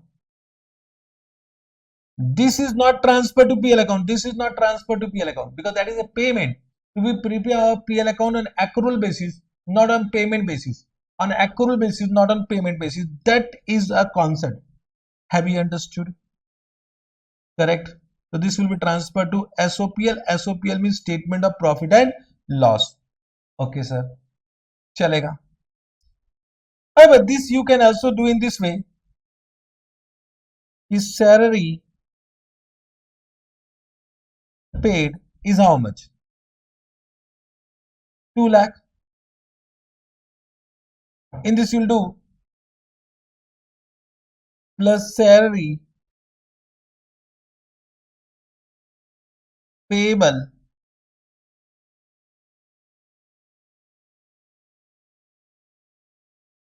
at year end. So any salary payable at year end is an expense of current year, because that has been salary payable at year end means it is incurred but not yet paid, but expense of current year. So you need to add. What was the salary payable at year end? That was 10,000, and then we minus salary payable at year beginning. So any salary payable at year beginning, it means it was an expense of last year paid in current year, that will be reduced. So how much? It is 5,000 minus. Similarly, we'll do minus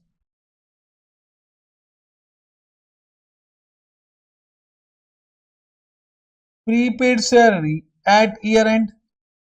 So any prepaid salary at year end, it is actually paid for the next year. It is not an expense of current year. Will minus. So how much minus? 20,000 and plus prepaid salary at year beginning. At year beginning. So it was actually prepaid in the last year.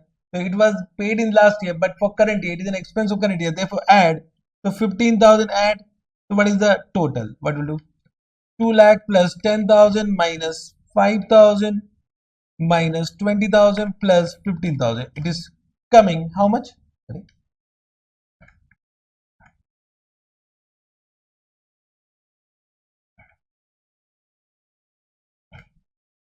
Something salary payable at year end.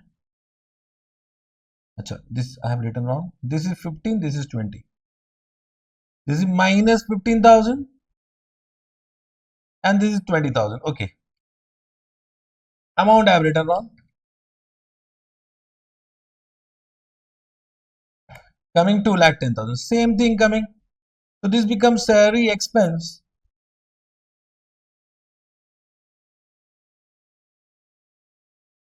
debited to PL. Debited to PL account. I think in your CA foundation you might have done like this plus minus.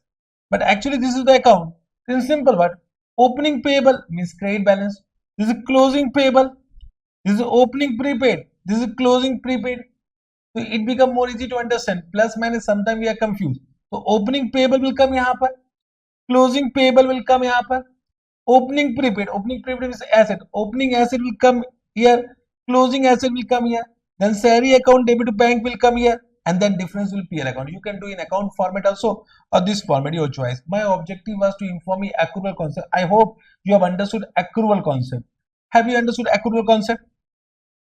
Correct. So our entire SOPL is based on accrual concept. Apart from these, just try to understand. Apart from these, there are two more transactions which actually we record on accrual basis. Correct. Normally we think that this 4 journal entry are accrual basis. It is not so. Just try to understand. When I am saying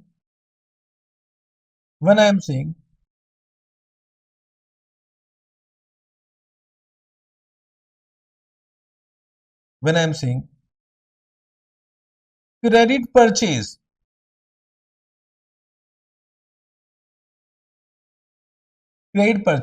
means just you have purchased something but not yet paid. That is also accrual concept. So what journal entry will do? Will do purchase account debit to creditor. So this is also on accrual basis. Then credit sales means income earned but not a receipt. This is also accrual basis. What journal entry will do? Debtor account debit to sales. Can you see these two journal entries also on accrual basis? This is also on accrual basis. I hope you have understood. Normally we think that these four journal entry are on accrual basis, but they can be other transactions which are recorded on accrual basis. Whenever you are recording any income and expense on what? Accrual basis, that become what? Accrual accounting. So this is also an accrual accounting. Got this point? If you have understood this part, now the next concept I will do matching concept. Any doubt in this? The objective was to update you with the concept, because entire accounting standard will do this only: accrual, matching, substance of a form. When I will use that term, you should know that. Okay? Yes, sir. Now come to point number 3, matching concept. Very important. Matching concept.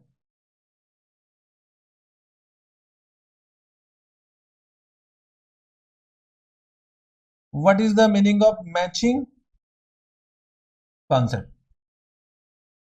Now matching concept means what? Write down. As per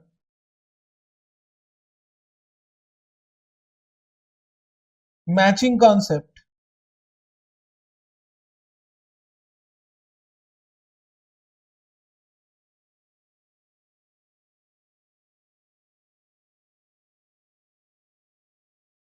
as per matching concept,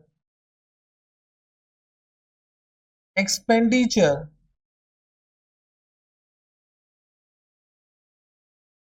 which is incurred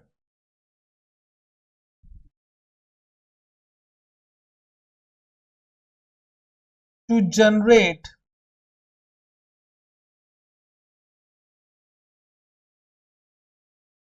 income of the accounting year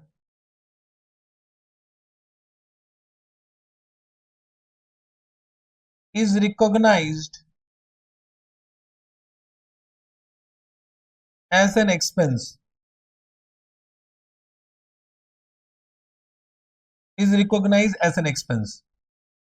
Means all expenditure are not expense. So expenditure is a wide term. So expenditure will become expense only when we generate benefit for the current accounting year. So this income is actually benefit. This income is what? Benefit. Are you getting what I am saying? So all expenditure is not an expense. Only those expenditure which has been incurred to generate income of current accounting year is actually recognized as an expense. Are you able to understand what I am saying? Not able to understand. Let me explain. In other words, Adam, in other words,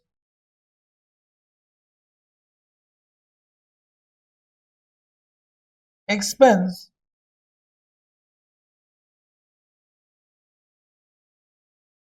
should be matched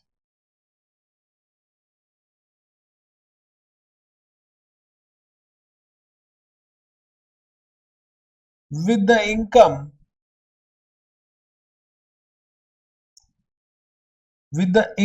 earned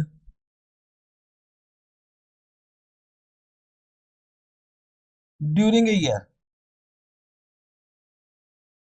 but not vice versa.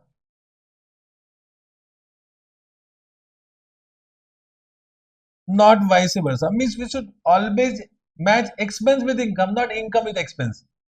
Means we need to find out which expense has been incurred to generate the income of the current year. That should be recognized as an expense in that year. Okay, got this point. Thora. Let me first explain. Then let me give you some example. Then I'll give you further explanation for this. First, have you written this thing? First, have you written this thing? Get up. One example. Example number 1. I hope you all have prepared trading account. So whenever we prepare trading account. So in trading account,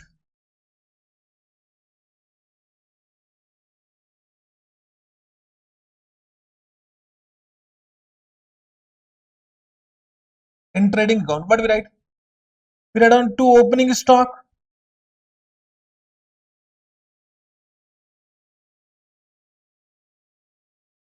then we write down to purchase, then we write down buy sales and buy closing stock, and then if there is some direct expense, the direct expense will be debited. I'm ignoring right now direct expense. Okay, sir. Of course, I know direct expense will also come, but let us ignore direct expense. The balance sheet figure will be gross profit. This is very simple format. Please let me take one example. If suppose this is 1 lakh, this is 9 lakh, okay, and let's say 80% of these goods is sold. 80% sold at a profit of 50,000. At a profit of 50,000. It means 50,000 is the profit. Now 80% means what? If I am saying 80% of this was the goods available for sale. This was the goods available for sale. So 80% means what? 10 lakh ka 80%, 8 lakh. It was sold at a profit of 50,000. It means sale is what? 8 lakh 50,000. It means what is unsold? So unsold is 20% of 10 lakh. So 2 lakh is closing stock. Ultimately, you will see the profit will come 50,000 only, because 8 plus 2, 10 lakh 50 minus 10 lakh is 50,000 only. This is only gross profit. This is only gross profit. This was simple trading account. I think no doubt in this. But my point of question, my doubt is what? Whenever we say trading account, so this is expense, this is income, and we all know that all expense will be debited and all income will be credited. There is no doubt about this. My question to you is, this closing stock is an asset or income? This closing stock is an asset or income? Means we know that all asset, all liability will be transferred to balance sheet, all income, all expense will be transferred to trading pair. That we have understood from the bachpan. My question to you is, why you have credited closing stock to trading account, even though it is not an income, it is an asset. Everyone know it is an asset. It is not an income.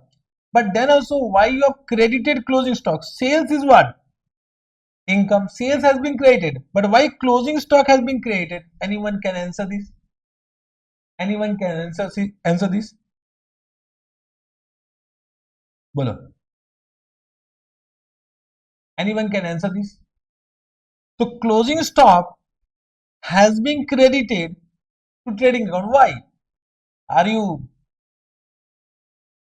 trying the answer? Are you trying to find out the answer? I'm giving you 1 minute. Think. Got my question?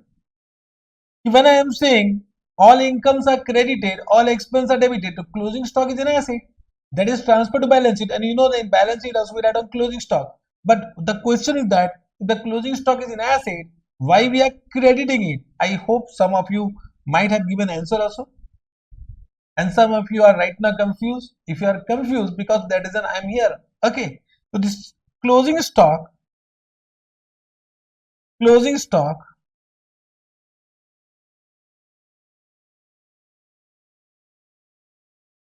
has been credited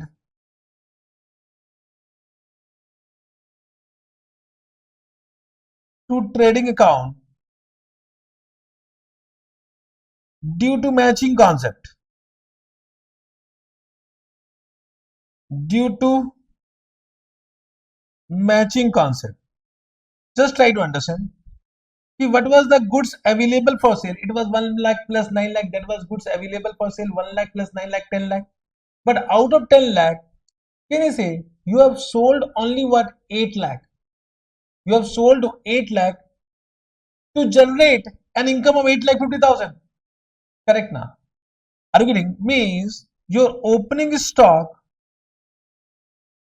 plus purchase was equal to 1 lakh plus 9 lakh. Out of these, how much sold? How much unsold? Sold is 8 lakh unsold is 2 lakh, and this was sold to generate an income of 8,50,000. It means your expense is what? This is expenditure. This is expenditure. Are you getting what I am saying? So any expenditure which has been incurred is what? Of course, incurred is 10 lakh.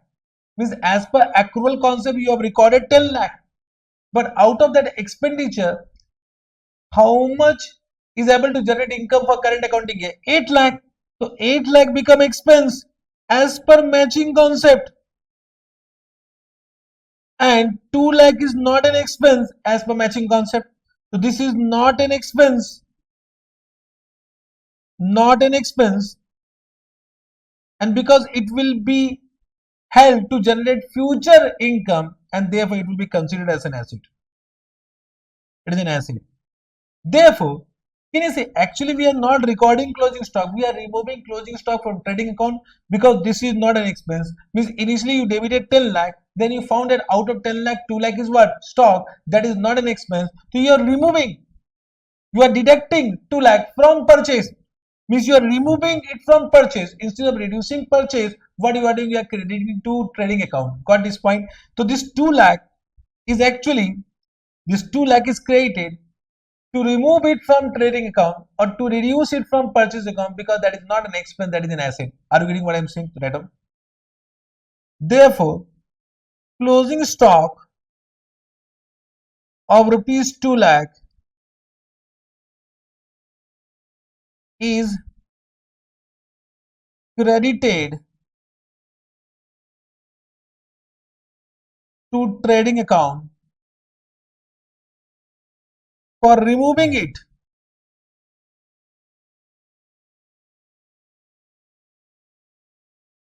from purchase, correct, and transfer to what?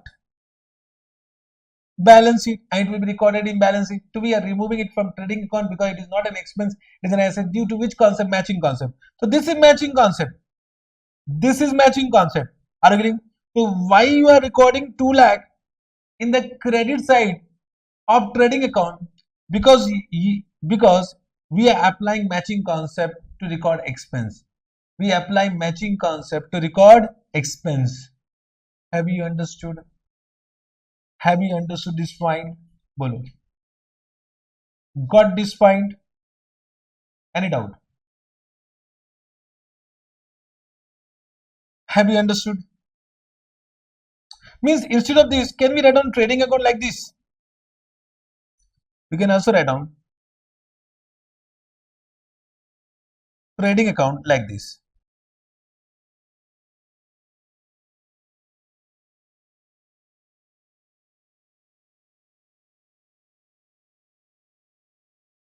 By sales, how much? 8,50,000. I will write down 2 cost of sales, and cost of sales will be opening stock plus purchase minus closing stock. That is nothing but 8 lakh, and your GP will be how much? Same, 50,000. GP is equal to 50,000. Understood? Correct. Are you able to understand? We can write down in this way. Or can we prepare a statement format? If I am saying SOPL, so can we write down in this way? Because now in our inter, we write down in this way. Your sales is how much? 8,50,000. So your total income become what? 8,50,000. What is the purchase? Purchase how much? 10 lakh. And what is the changes in inventory? Without you, what is your opening stock? 1 lakh. What is your closing stock? 2 lakh. It will get negative 1 lakh. Whenever closing stock is more than what? Opening stock, it means your cost will decrease. So your cost will decrease by 1 lakh, and you can see this is coming how much? Sorry, my mistake. Sorry, this was 9 lakh. Purchase was 9 lakh, my mistake. So 9 lakh minus 1 lakh will be 8 lakh. And ultimately, you'll get answer GP or profit, because now already I have said somewhere that we don't prepare trading account. Now we prepare SOPL account. So now our format will be like this, and we'll say our profit is equal to 50,000. So all are same only na. Either you write down in this way, this was our traditional trading account, or you do in this way, or you do in this way. So this is just nothing but cost of sales. Cost of sales. Due to which concept? Due to matching concept. Due to matching concept. Understood? Correct. This was your first example. Have you understood the first example? I'll give you one more example. Write down. Example number 2. Example number 2. Correct. Suppose you purchase one fixed asset. It can be any plant and machinery. It can be any camera. For example, I am using camera. Let me take one example of camera. I purchased one camera on 1/4/2025. So I purchased one camera of rupees 10 lakh. Correct. So this is an expenditure. Either the expenditure has been paid or payable. We'll record it. Camera account debit to cash or camera account debit to payable. Correct. Got this point? Now can I say it can be used? Suppose it can be used for 5 years. It can be used for 5 years. It means by using this camera will derive benefit in how many years? 5 years. Correct now. Therefore, can you say this expenditure should become expense of 5 years on equal basis? On equal basis for simplicity. Correct now. I hope you are understanding. We are discussing about depreciation. So depreciation is an expense due to matching concept, because this camera use will be used for first year, second year, third year, fourth year, fifth year. Means by using camera, I am recording classes. Then by sale of classes, I am generating some income or not. So by use of camera, I am generating income for 5 years. Therefore, this expenditure should be allocated in how many years? 5 years. Which, due to which concept? Matching concept. And therefore, if suppose we are using SLM, so we say depreciation will be what? 2 lakh for the first year, 2 lakh for the second year, 2 lakh for the third year, 2 lakh for the fourth year, and 2 lakh for the fifth year. And if I will say WDB means asset, what is the camera? WDB. So 8 lakh. So out of the expenditure, we receive benefit for what amount? 2 lakh. And we have not received benefit for 8 lakh. For 8 lakh, we'll receive benefit in future year. So that become asset. So this is an expense and this is an asset. Expense will be transferred to PL. And asset will be transferred to balance sheet. This only we do from Bachpan, from CA Foundation, from class 11, 12. We are doing this only now. This 6 lakh is the balance. This is an asset. 4 lakh is the balance. 2 lakh is the balance. And then 0. Means can I say every expenditure, one day it will become an expense. Due to which concept? Matching concept. Due to which concept? Matching concept. So every expenditure, one day it become an expense. Means can I say expenditure? If I am saying expenditure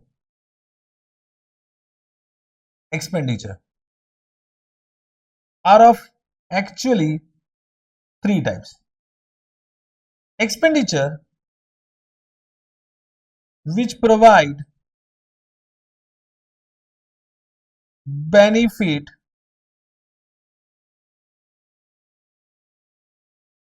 for current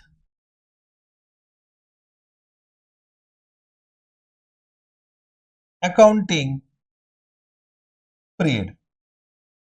So it will be an expense, and this will be charged to PL account, correct? Then any expenditure which provide benefit for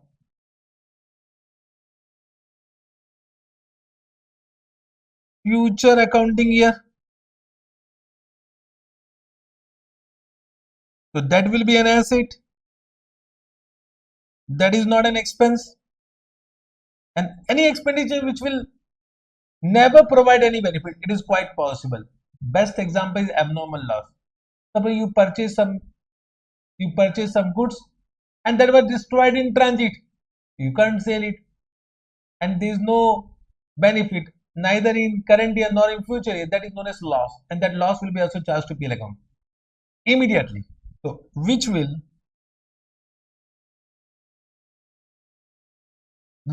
not provide any benefit, we call it loss. And that loss is also a part of expense. Loss, and that loss is also an expense, and that will be also transferred to PL account. Understood? But this is nothing but as whatever we are doing as per matching concept. This entire thing, whatever we have discussed, that is actually as per matching concept. Okay, sir. Got this point? Have you understood? Bolo.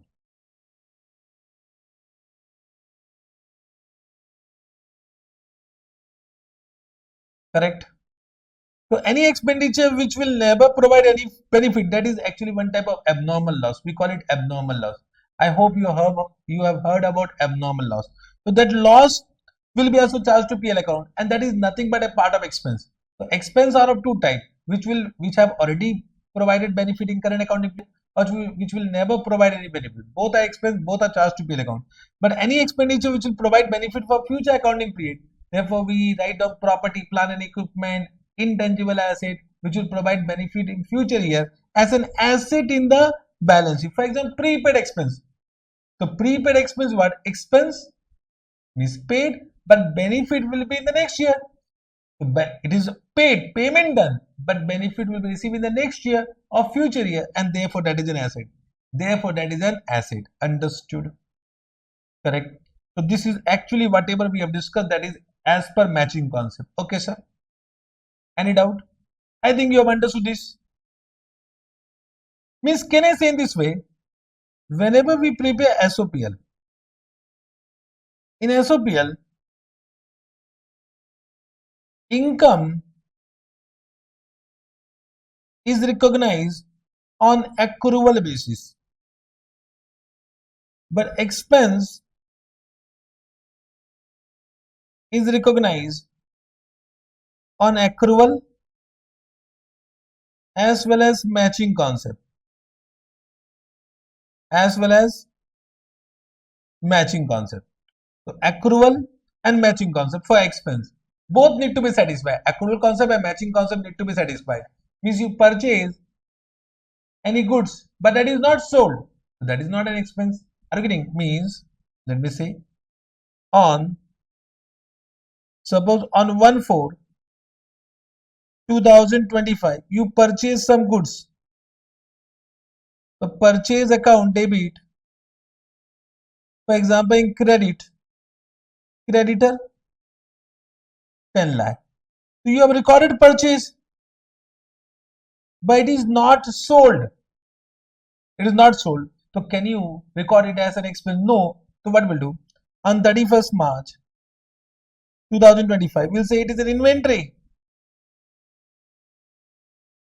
Inventory. Account debit to purchase. How much? 10 lakh.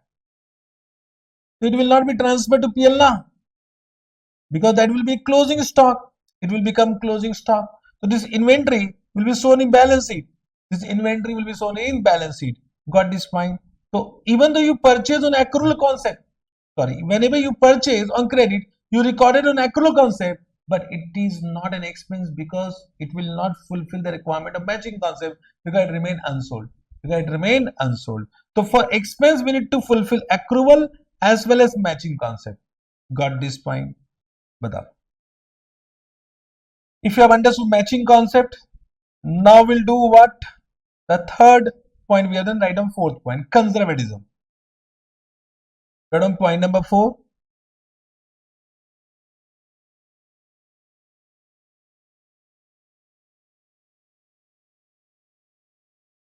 Conservatism. Now, do you know about conservatism? If for accounting, we become conservative, correct? And we only recognize expected expenses, but we do not recognize any expected income. I think you have done this. So conservatism means to anticipate all expected expenses, but not to anticipate any expected income. When I say expected expense, what does it mean? Just try to understand, everyone. Suppose this is 31st March. Means on this date we are preparing our balance sheet. And this is our future year. Correct? Are you getting what I am saying? Correct. So can I say, as a going concern, we know that we need to use the service of employee in the future year. Means suppose there was some employee from the beginning of first year. So can I say they will also provide their services in the next year also? They will also provide services for the next year. So can I say on this date we have some estimated, means we are expecting now. We have some expected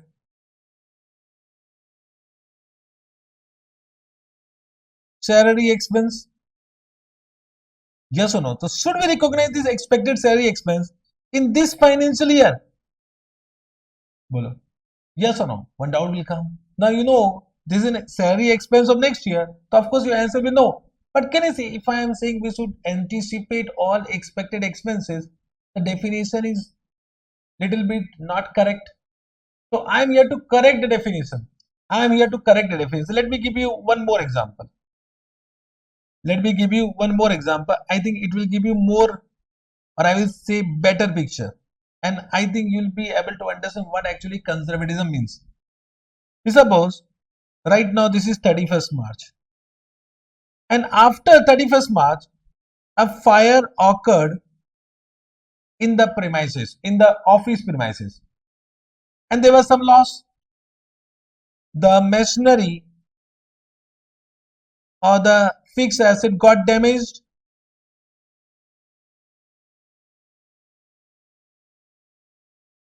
Now it requires some repair expense in future. So of course on 31st March, it become expected repair expense. The question is that should we recognize this expected repair expense for this financial year? Yes or no? What do you think? Means here fire occurred in the next year and machinery got damaged in the next year. And for that, there might be some future repair expense, but on 31st March, we are expecting this repair expense. Should we recognize this repair expense in our first year? Suppose this is 24-25 and this is 25-26. Let me give you one more example. I'm not giving answer for this. Let me take one more example.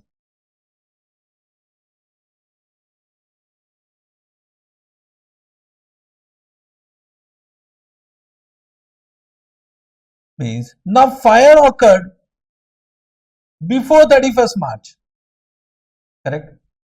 And machinery got damaged.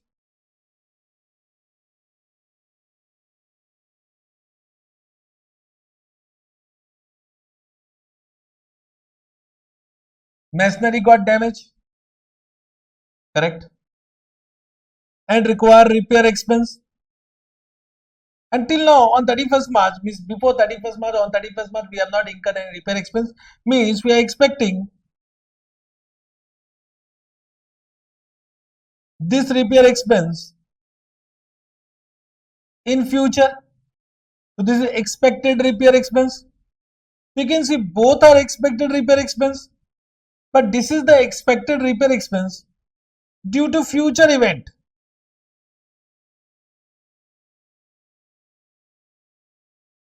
Correct? Why future event? Because the fire occurred in the next year.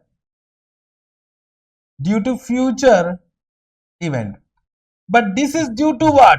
Past event. This is due to past event. Understood? This is due to past event. Got this point? Now you only say, if for this financial year 24-25, we should record both expense or first expense or second expense. What do you think? So always due to past event. In accounting, we record only past transaction event. We don't record future transaction event. Accounting means that only. In accounting, we record only past transaction event. We don't record future transaction event. It means this is not to be recorded due to conservatism principle. Conservatism principle apply to this. So what conservatism say that we should anticipate all expected expenses arising from past event. Arising from past event, that we need to add. So just write down. Conservatism means what? I'll explain further. Just write down first. Conservatism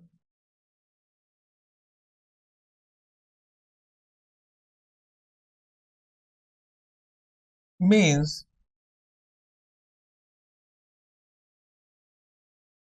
to anticipate, yet to provide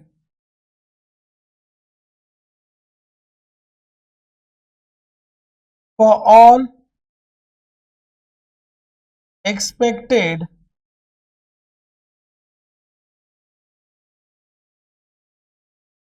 expenses. Once I say expense, it means it includes loss also. So if you want to write down expense or loss, you can write down, but expense include loss. All expected expenses arising from past event.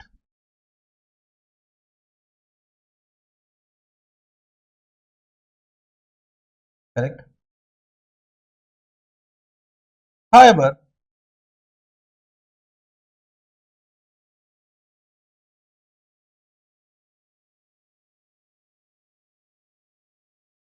any expected income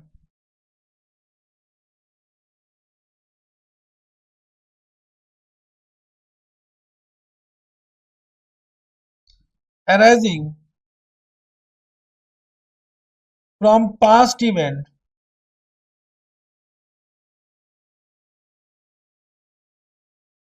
should not be recognized.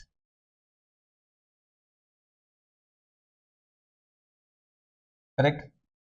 So any expected income arising from past events should not be recognized. So any expected income we should not recognize.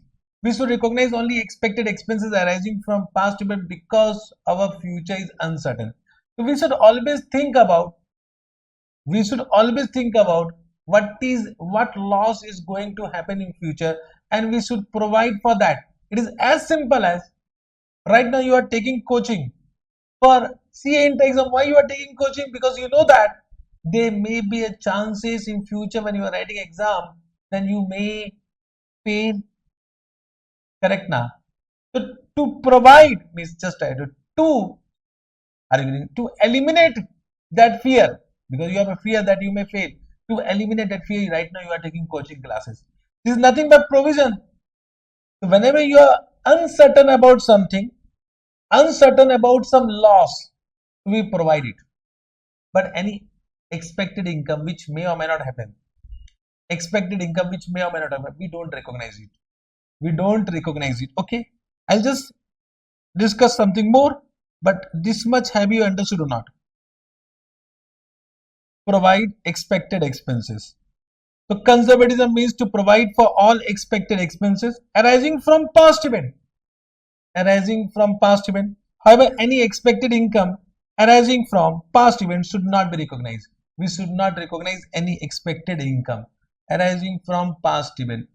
Arising from past event. Okay, correct. This is known as conservatism. Got this point? Correct. The best example, whatever you have done for this, is provision for doubtful debt. Means when I say provision for doubtful debtor, remember this, provision for doubtful debtor. What do you mean by provision? Provision means what? You have retained some profit. So you have retained some profit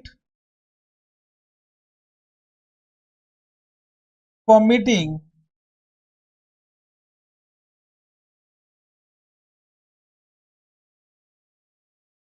expected expenses arising from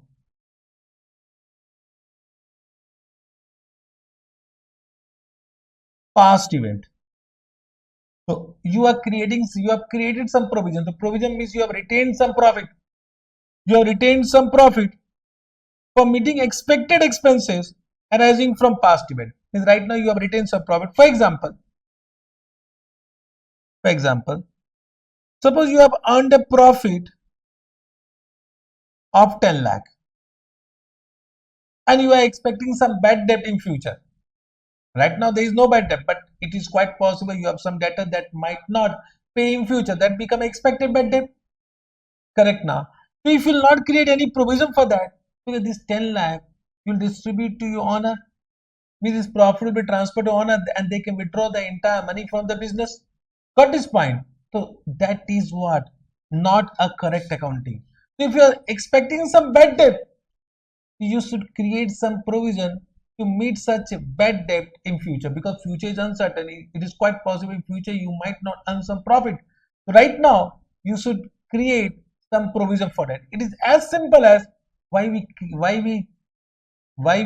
take mediclaim policy.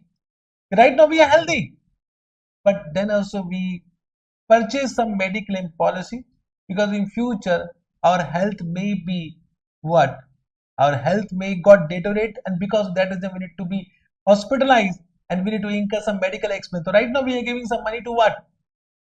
Insurance company, and then insurance company will meet that expenses. That is nothing but medical claim because of conservatism.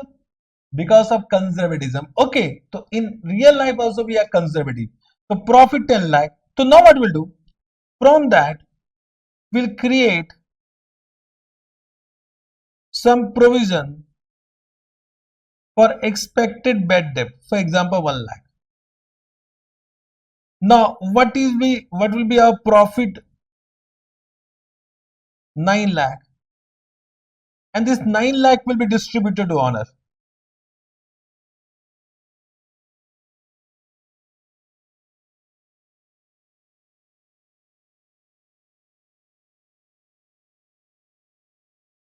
Distributed to owner. Got this point? Correct. Means what journal entry we have done for this? What journal entry we have done for this? For creating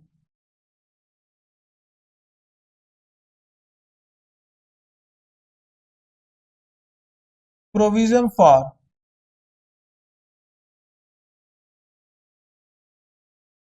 doubtful debt. So we have debited our PL, we have reduced our PL, we have done PL account debit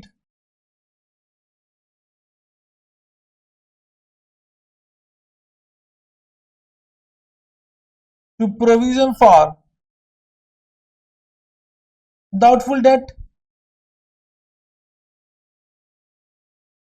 Right now, understood? 1 lakh, 1 lakh. So we have created provision. So we have debited PL, we have reduced PL, and we have kept that amount in a provision account. Provision for doubtful account, doubtful debt account. Now in the next year there may be actual bad debt. Suppose next year there is an actual bad debt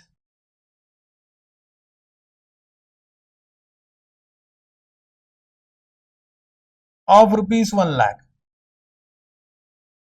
So now there is an actual bad debt. So what we'll do, we'll recognize this bad debt and we reduce our debtor. We'll say bad debt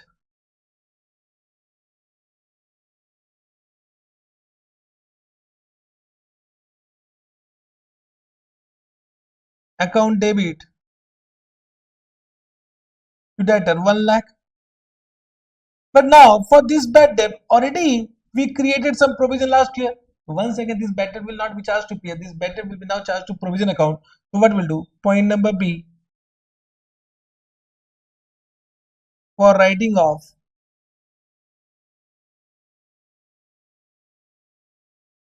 bad debt, what journal entry will do?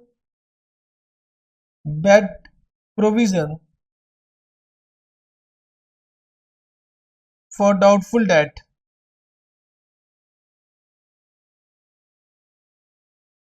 account debit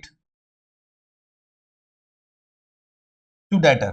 Sorry, my mistake. Provision for doubtful debt to bad debt. You can see your provision for doubtful debt account will now be closed. Your bad debt account will be closed and debtor will got reduced by 1 lakh. So this is actually a bad debt of next year, but due to conservatism you have charged it to PL account of previous year because of conservatism principle. This is conservatism. If we are conservative and we are expecting expenses arising from what? We are recognizing expected expenses arising from past event. Okay, sir. Correct. Got this point. Conservatism you have understood. So we only provide for all expected expenses and losses. We do not anticipate any expected income or gain which are arising from past event. And because of that reason, we know that inventories is valued at cost price or NRV. Correct now. Inventories are valued at cost price or NRV. So when I say inventory,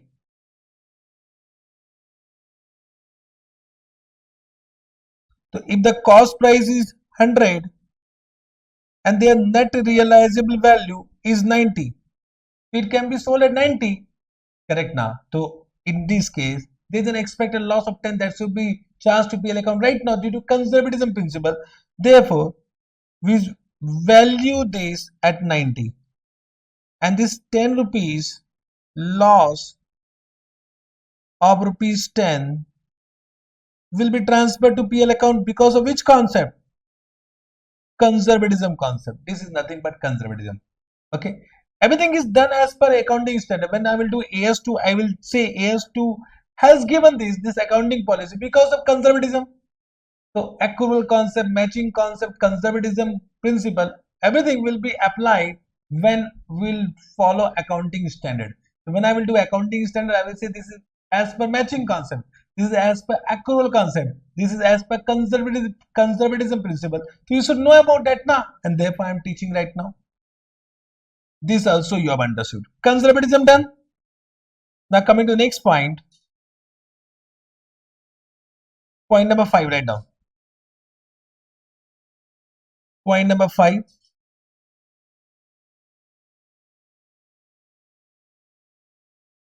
Substance over form.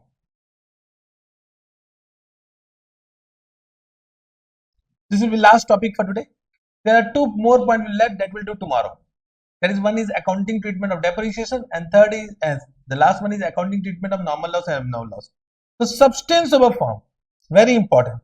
Entire accounting standard is based on this. All the accounting standard is based on this particular concept, substance over form. Substance means what? Actual happening. And form means what? Legal document. Legal document. Actual happening and legal document. So what our substance over form say that accounting treatment should be based on actual happening, not on legal document. means whatever is mentioned in the legal document. Legal document means what? Agreement, contract, or any other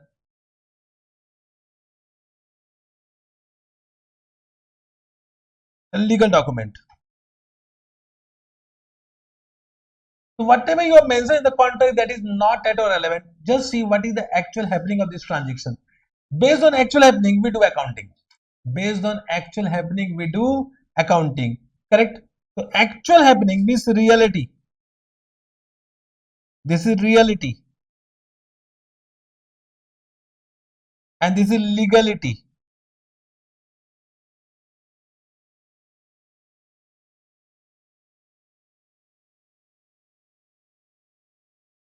The reality will prevail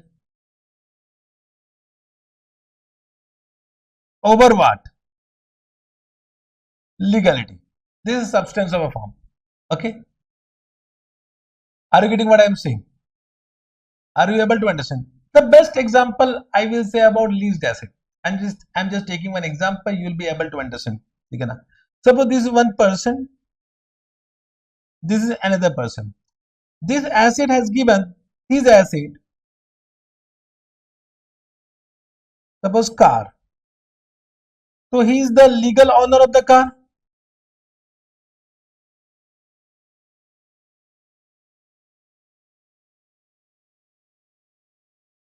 Correct.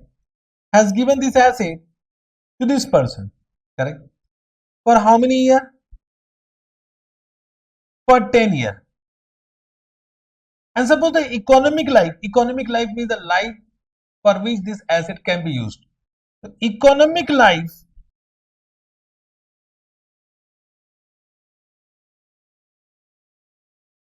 of the car is equal to 10 years.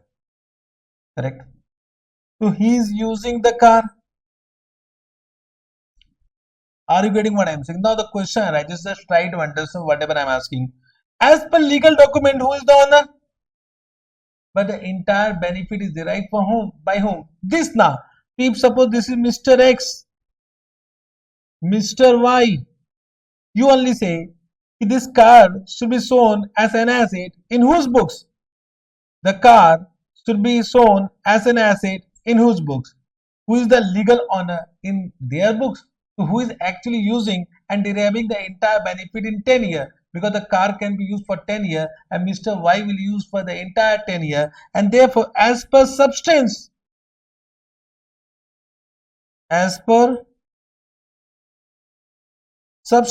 over what?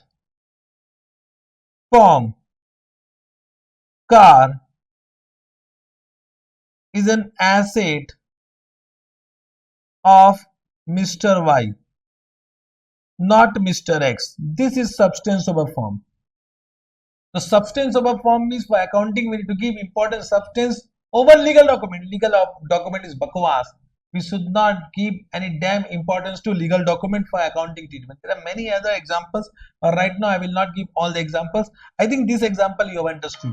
This example you have understood. Of course, one doubt will come. So what about if the asset is given for 5 years? If the asset is given for 5 years out of 10 years, then detailed discussion required about AS 19. But in this, I think you are able to understand if the asset is of 10 years, given for 10 years, so actually who is using the asset? Mr. Y. Who is deriving the entire benefit? Mr. Y. The asset is under whose control? Mr. Y. Therefore, assets will be shown in the books of Mr. Y. So what is the definition of asset? Means what is the definition of asset? The definition of asset is also based on what? Substance of a form. Do you know what is the meaning of asset? What is the meaning of asset? Say me. Asset means any resource arising from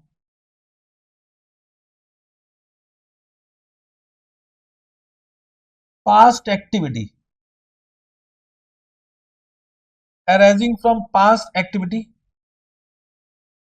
Point number A, which are under the control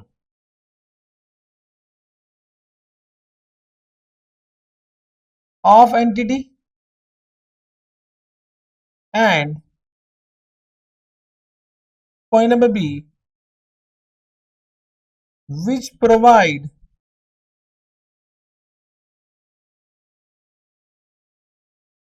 future economic benefit to entity. Well, if these two conditions are satisfied, so that resource will be an asset. So you can see which are under the control. What is the key word? Control. And which provide future economic benefit. Correct. Means you can see in this definition they have not used the term ownership. Means even though asset is owned but not under control. If the asset is owned by me but not under control, is not my asset. The asset should be under my control even though it is not under my ownership, it is my asset. So the key word is control. Therefore, this definition is based on substance over form. Control is more relevant than ownership. Ownership only says about legality, but control says about substance. Okay, got this point. What do you mean by control? Control means entity can use it and restrict other person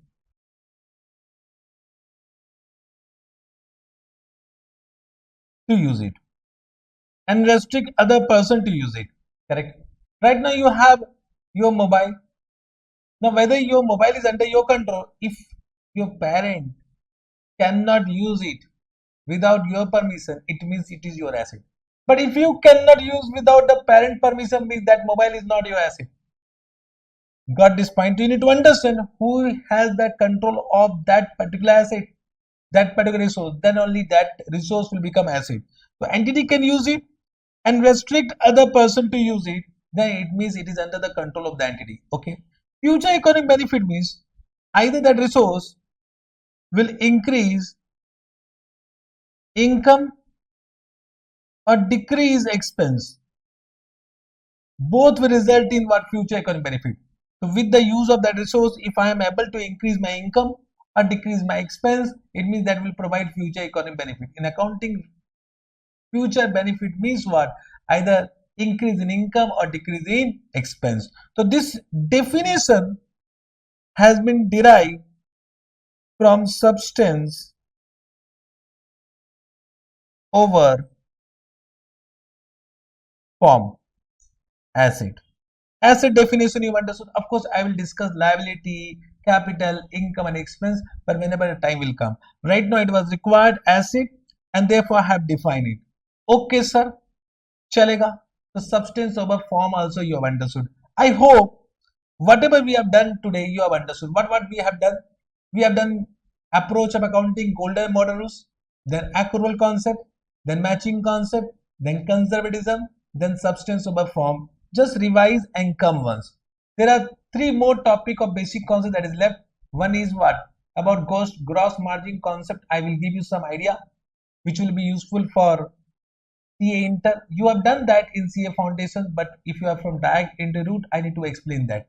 Then there is one more point about accounting for depreciation and accounting for normal loss and abnormal loss. That also I'll give some idea. Correct? Once that is completed, then we can start our accounting standard. Okay, sir. Chalega. I hope whatever we have done today you have understood. Thank you very much. We'll meet in the next class. Till then, bye bye. Take care. Enjoy your evening day. Bye bye. Love you all.